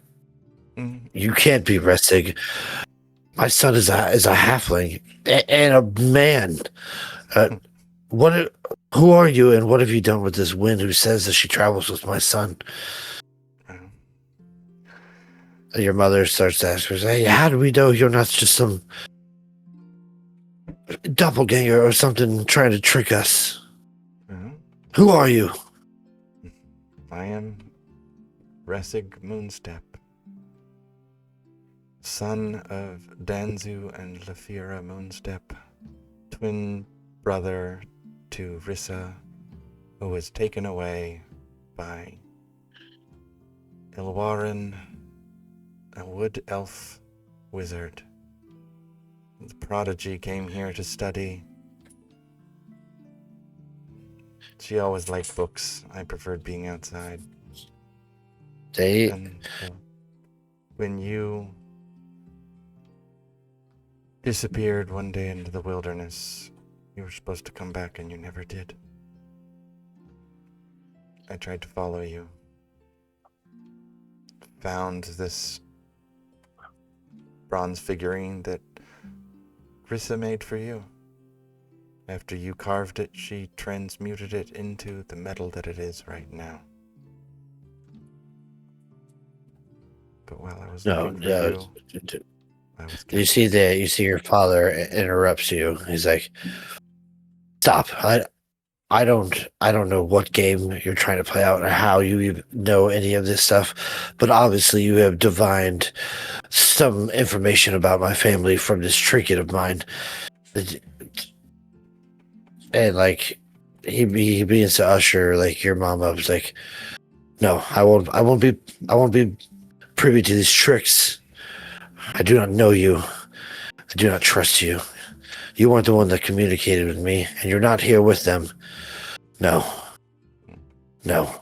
Well, if you Be don't, gone from us now. Or I'll call the guards." Win is downstairs. You see your father like goes for the hilt of a dagger. Puts his hand on it.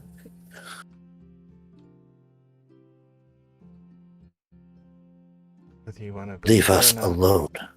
it is me. I was trying to find you. I got word that you were captured. I tried to find you. But in the process of trying to find you, things happened. And now you see me as I stand before you now. Changed on the outside. And mostly the same on the inside. Ressig will not try to deflect any kind of blow that happens, but is also not trying to be threatening at all.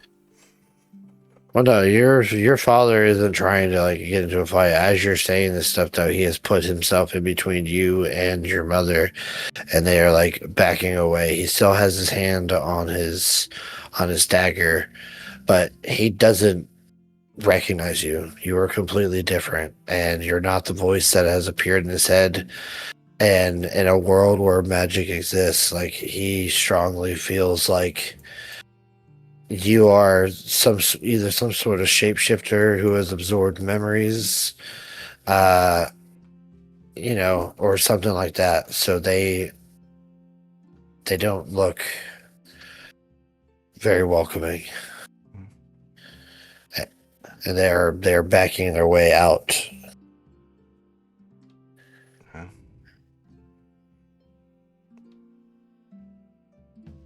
Ressig will just stand there. If you don't follow them, they leave. Should have just said I was dead.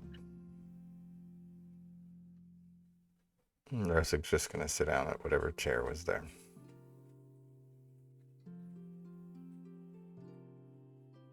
As you sit at this table, the remainders of the dinner left behind, kind of just mindlessly stare at it until you realize that it's the same two things that your parents would always get whenever they went out. A bit of familiarity to their ever-changing variables of life through their own journeys.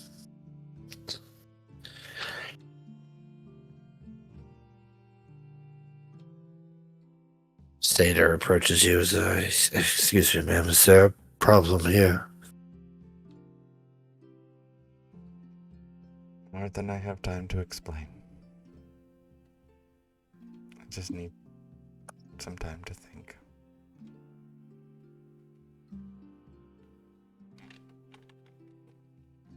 I see. Stater just kind of walks and leaves you to your devices.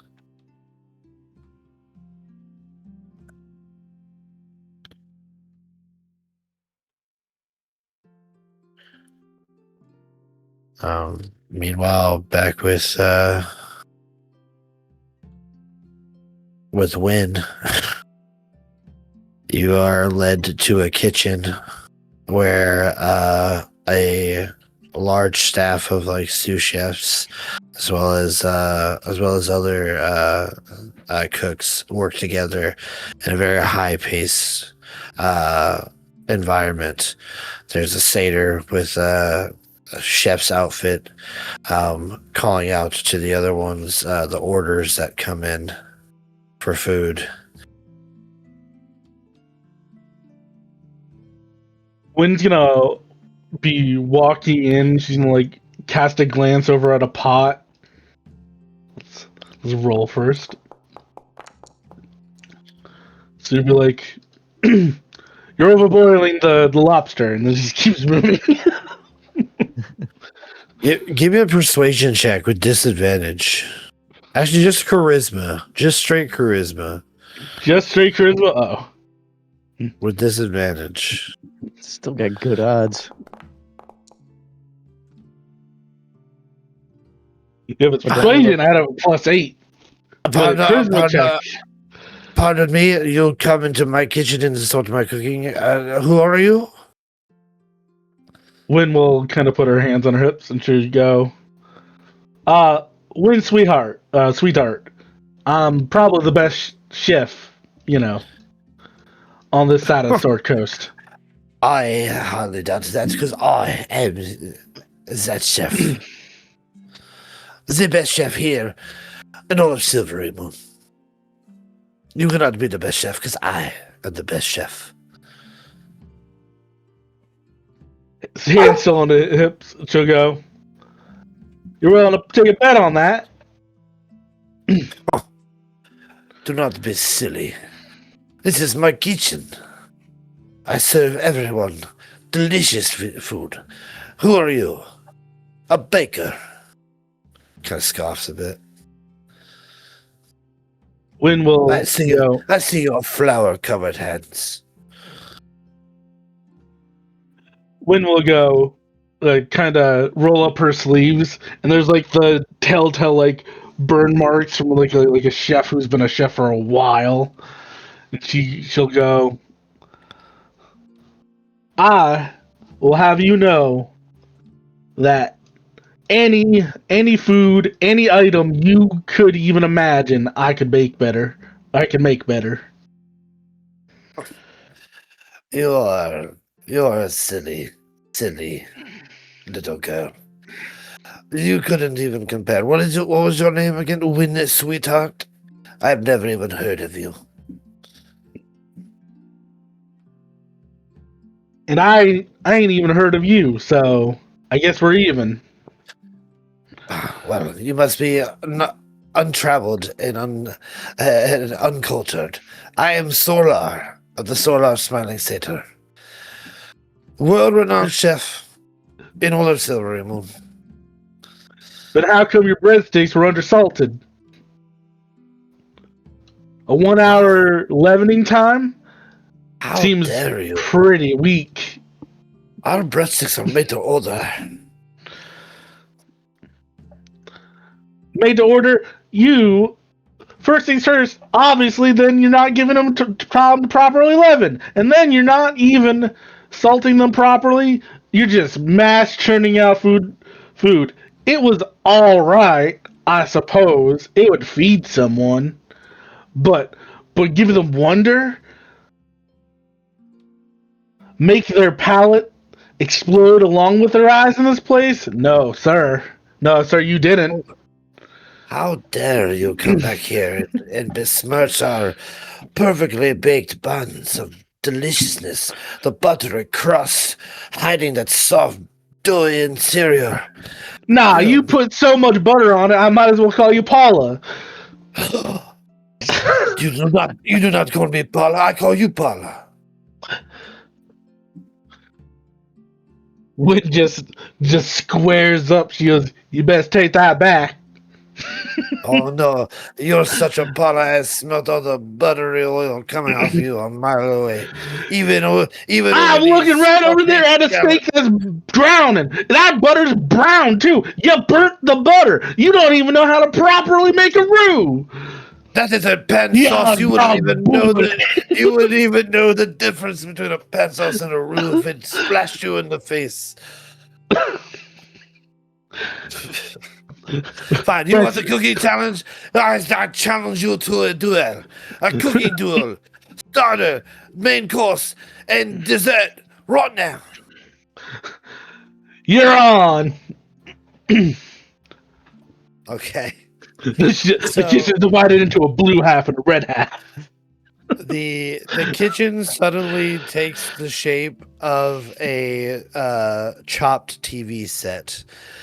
And there is a crowd of solar satyrs all sitting there cheering, and another satyr emerges from the center of the floor on a podium. Is like, "Oh, right, tonight's challenge. Each challenger must present us an appetizer, a main course, and a dessert. They must use any items they choose, but there will be a mystery item. It must be included.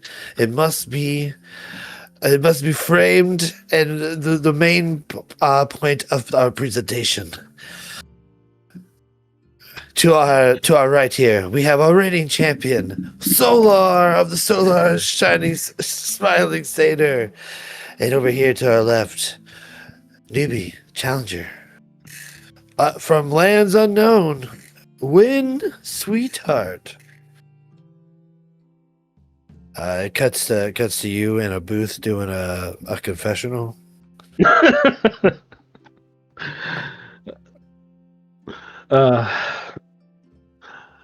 Dear Illuminator, I wish to not beat this satyr's ass so hard that he doesn't stop drinking. Just that he learns his lesson. I pray for him, I really do.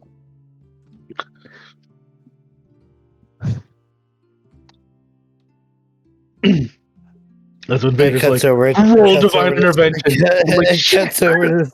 It cuts over to Solar.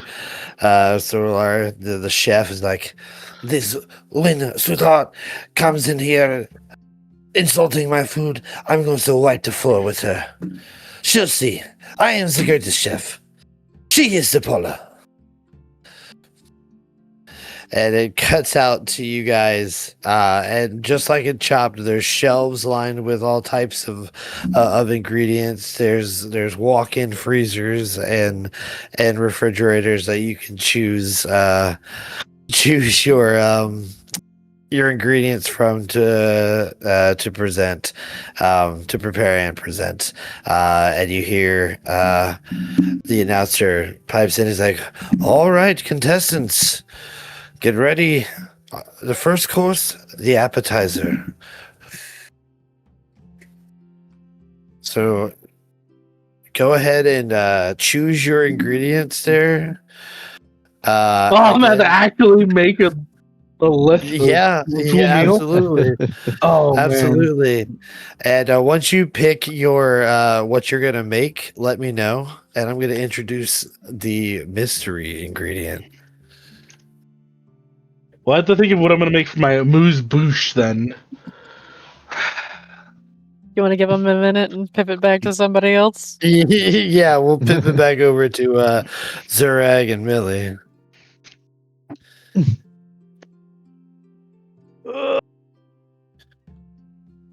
Ressig been gone a while, and so's Win. I think there's some commotion going out in the kitchen there, so because we heard that she was going there. She probably pissed somebody off. You wouldn't hear the commotion though. Well, okay.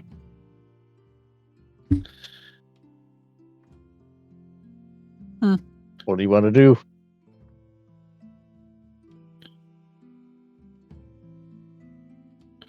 Hey, sailor, my eyes are up here.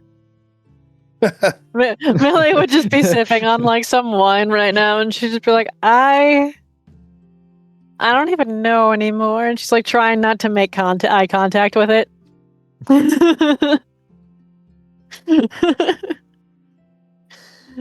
She's just like, if she's like looking at like Zureg, it's like very much at the top of his head. Like she's not looking him in the eye, it's just above.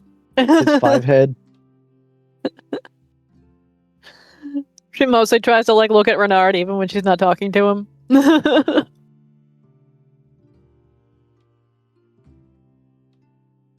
Well, how long do you think the mist lasts? We should be like, is this an I don't all-night know, thing? but it's doing some work.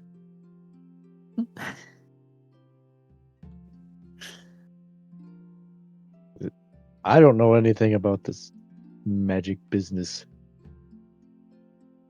You're the one that I'm would not probably familiar with this be able to kind of answer that. magic. I didn't study this. I studied medicine. I studied basic spells. I can I can create fire and ice. I don't know about this. She's getting more flustered. Well, perhaps we should go look for one of them. What do you think? Probably a good idea. Should we look for Renard? Or Renard, and Ressig, or Zureg. Should we look for Ressig or should we look for Win? That was the worst. Help. Which one do you think would be more apt to get in trouble by themselves? Up a gold piece?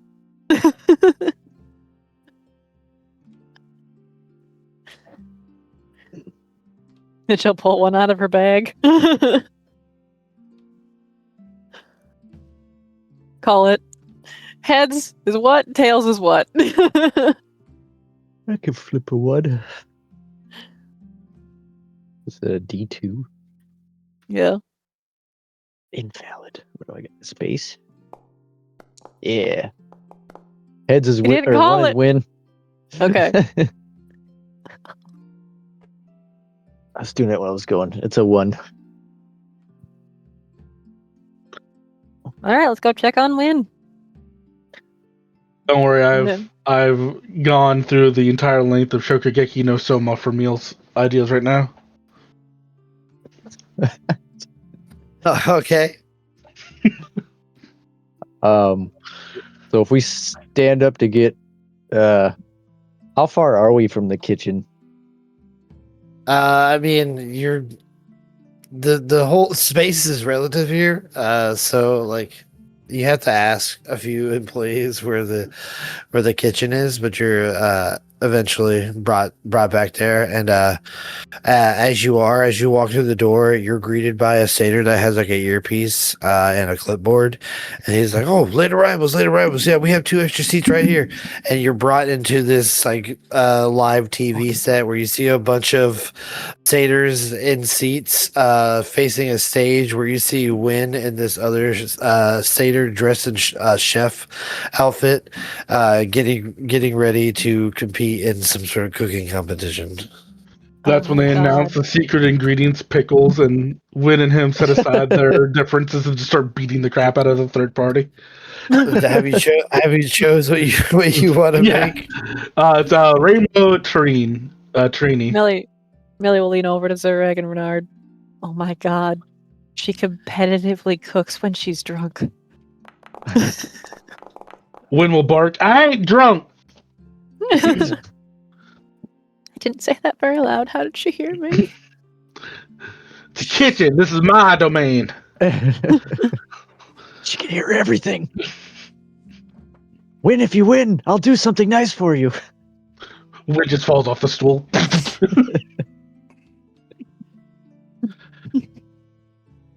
Okay, so what did you say you were making? It's a Rainbow Trini. A rainbow tree. Describe that to our audience here. A colorful trini arranged using 7 different vegetables layered to resemble a rainbow. The dish allows one to try many different tastes of different vegetables in an ensemble that is both fun and delicious. However, it contains a hidden secret. Thanks to the effects of the allspice added to it, it adds a warm feeling to one's soul, as if walking with one's mother under a rainbow on a sunny day. Wow. That's oddly I'm specific. fat. I know what I'm doing here. Okay, roll me a D100. This is going to be your mystery ingredient that you have to highlight. 98. 98. So whatever you're baking needs to have a troll blood reduction. Gross. That'll pair well with the tomatoes. Okay. All right, let me see what this guy's gonna make.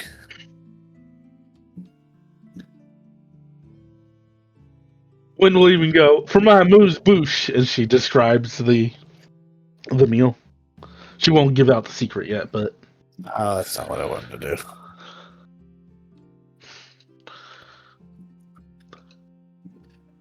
Okay. You see, he grabs these long, strange-looking, banana-shaped fruits that instead of their peel being yellow or green like a plantain, it's actually more purple, like the purple of like an eggplant.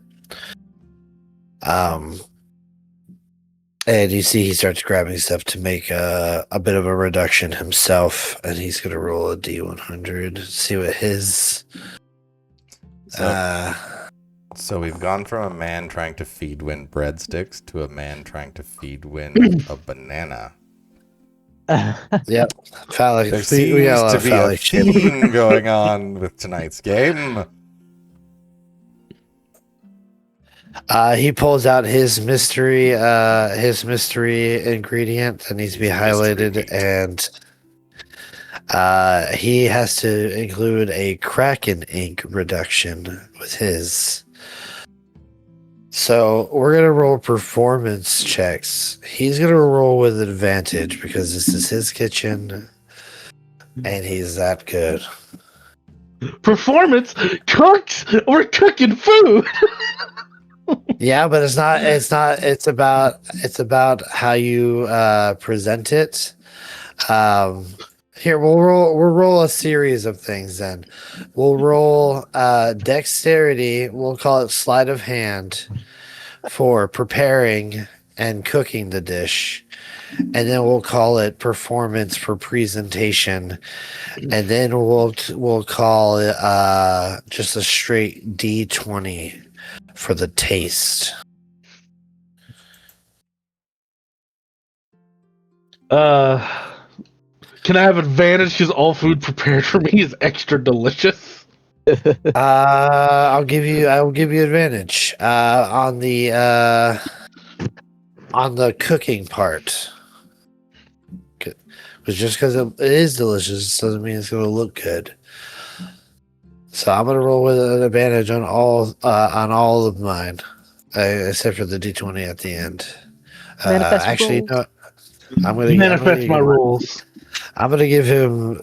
I am going to give him advantage on his taste. Let's see. All right, so let's roll sleight of hand. I'll roll with advantage, and I'm going to give him a proficiency as well as I'll give him a +7. Oh, gee. Oh, damn. The Win doesn't have a chance. Sorry, guys. Do you not really? Nat 20 everything, baby. Nope. Stepped in it. Win has nothing on. Well, sleight of hand can or roll, performance. you can roll with advantage on this one. Your kindness. Oh, 19. Ooh. We have a chance. We have a dream. Oh, that son of a bitch. Oh. So Wait, that's how a did- 19 +7. How did It added both of them. It added both of them, so it's a 19 +7 for a total of 26. So you have a bit of a harder time getting your meal the way you want it to be, but you're still no slouch in the kitchen. But it seems like you've got your work cut in for you. If you were to defeat Chef Zolar. So that was the cooking and preparation. Now you need to roll a performance check for plating and presentation. +0, let's go. Oof. Came to the wrong house. I have a +9 on cooked utensils. It hurts. Oh, what? Then Oh, use cooked damn. utensils, you absolute maniac. That's what I was asking. I don't know if you have fucking cooked utensils. You gotta tell me your shit. Yeah, cooked utensils.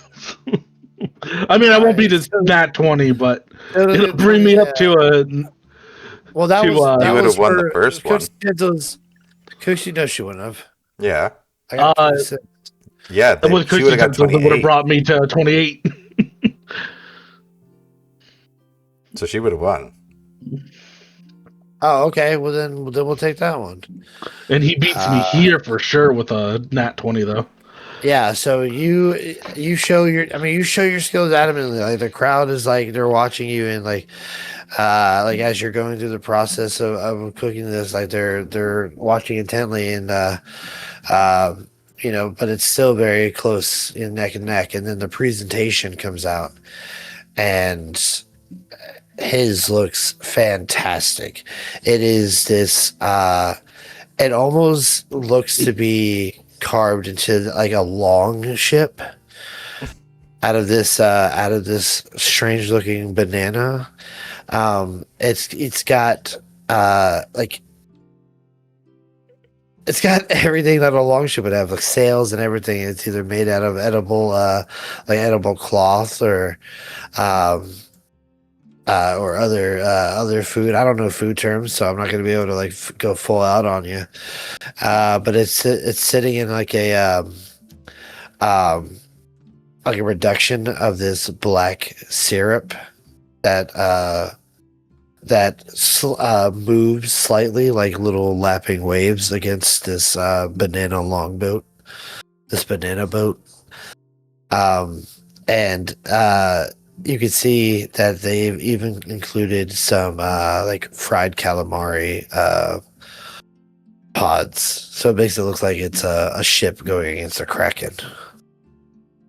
Meanwhile, in Rhyme, tentacles are ready.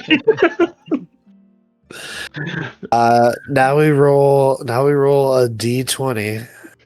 And Because we're actually tied up. yeah, this is for the marbles. He is rolling with advantage because it is his house. So If he other gets to people are take the cheering high. in the stands, Millie is also cheering. You got this! I believe in you! Zereg screaming, win, win, win, win, win, win, win, win. If you win this, you get to smack the other cheek. Sounds like the crowd's getting hot and heavy in here, and that man's not wearing any pants. Who let him in? People are just trying to pay him in his Cut. coin slot this whole time just for standing in the crowd. Uh-oh. His coin slot. Oh, so you don't roll with the advantage on this? Oh, I thought I had, because I had the deliciousness. I still get a 10. But yeah. Oh, I forgot about your deliciousness. I'm sorry. I'm sorry. I keep forgetting your abilities. But yeah. No, this one, yours is good. Like you present it to the judges, who are three other solar satyrs, just different. Like there's like a woman one with like tall beehive hair and like just Glasses. yeah, glasses that are chained behind her ear. And she's got like a real like taut look on her face. It's like the skin's being stretched back. There's another one that's large. He's got a flamed button-up shirt, and his hair is a wild shock of blonde that's spiked up. He has a goatee. And then there's another one who looks to be like an older gentleman with blonde hair, and he just looks like he looks like a tough cookie. So you serve your meals or your appetizers up to the judges, And their clothes explode off their body. Here's how I'm gonna score them. I'm gonna roll 3d10 for one for each judge, and you roll 3d10, and we'll see what the scores are for each of our dishes. Should I roll one at a time or all at once? Let's do one at a time for the drama. A 9, a 1, and a 9. Somebody fucking Okay, hated your meal. 9, a 1, a 9. Let's see here. 8. Get a 1, get a 1, get a 1, get a 1. 2. Oh, damn. He rolled a 9. How did we do it? 2. So the first judge for both of you is like, oh, this is quite delicious. I really enjoyed this one. Oh, this is so cute. Look at the ship.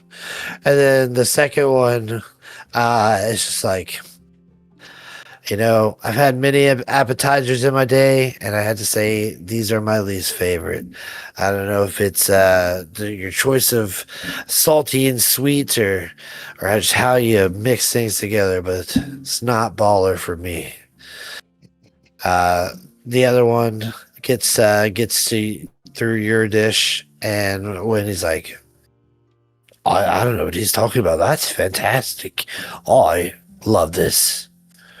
Could use a little bit more on the presentation, but otherwise, you got the goods, kid. Win will bow and go, thank you, sir. This, on the other hand, he looks at the boat. It's too much, too busy. The sauce is bitter, and look. You've oversaturated the banana. It's soaking wet under here. I don't want to chew through half and get to some slosh. Try again harder next time. All right, that is the appetizer round. Now we're moving on to the main course round. This time our contestants are going to have to use 2 mystery ingredients.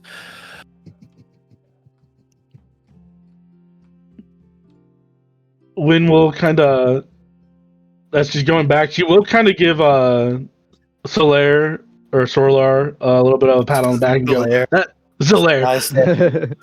She'll go, that squid ink was just a bad draw. I'm sorry. Well, Troll Blood isn't exactly in season right now, so you didn't have an easy job. What? Right. Good luck. And then she walks away. To you too. He walks away as well.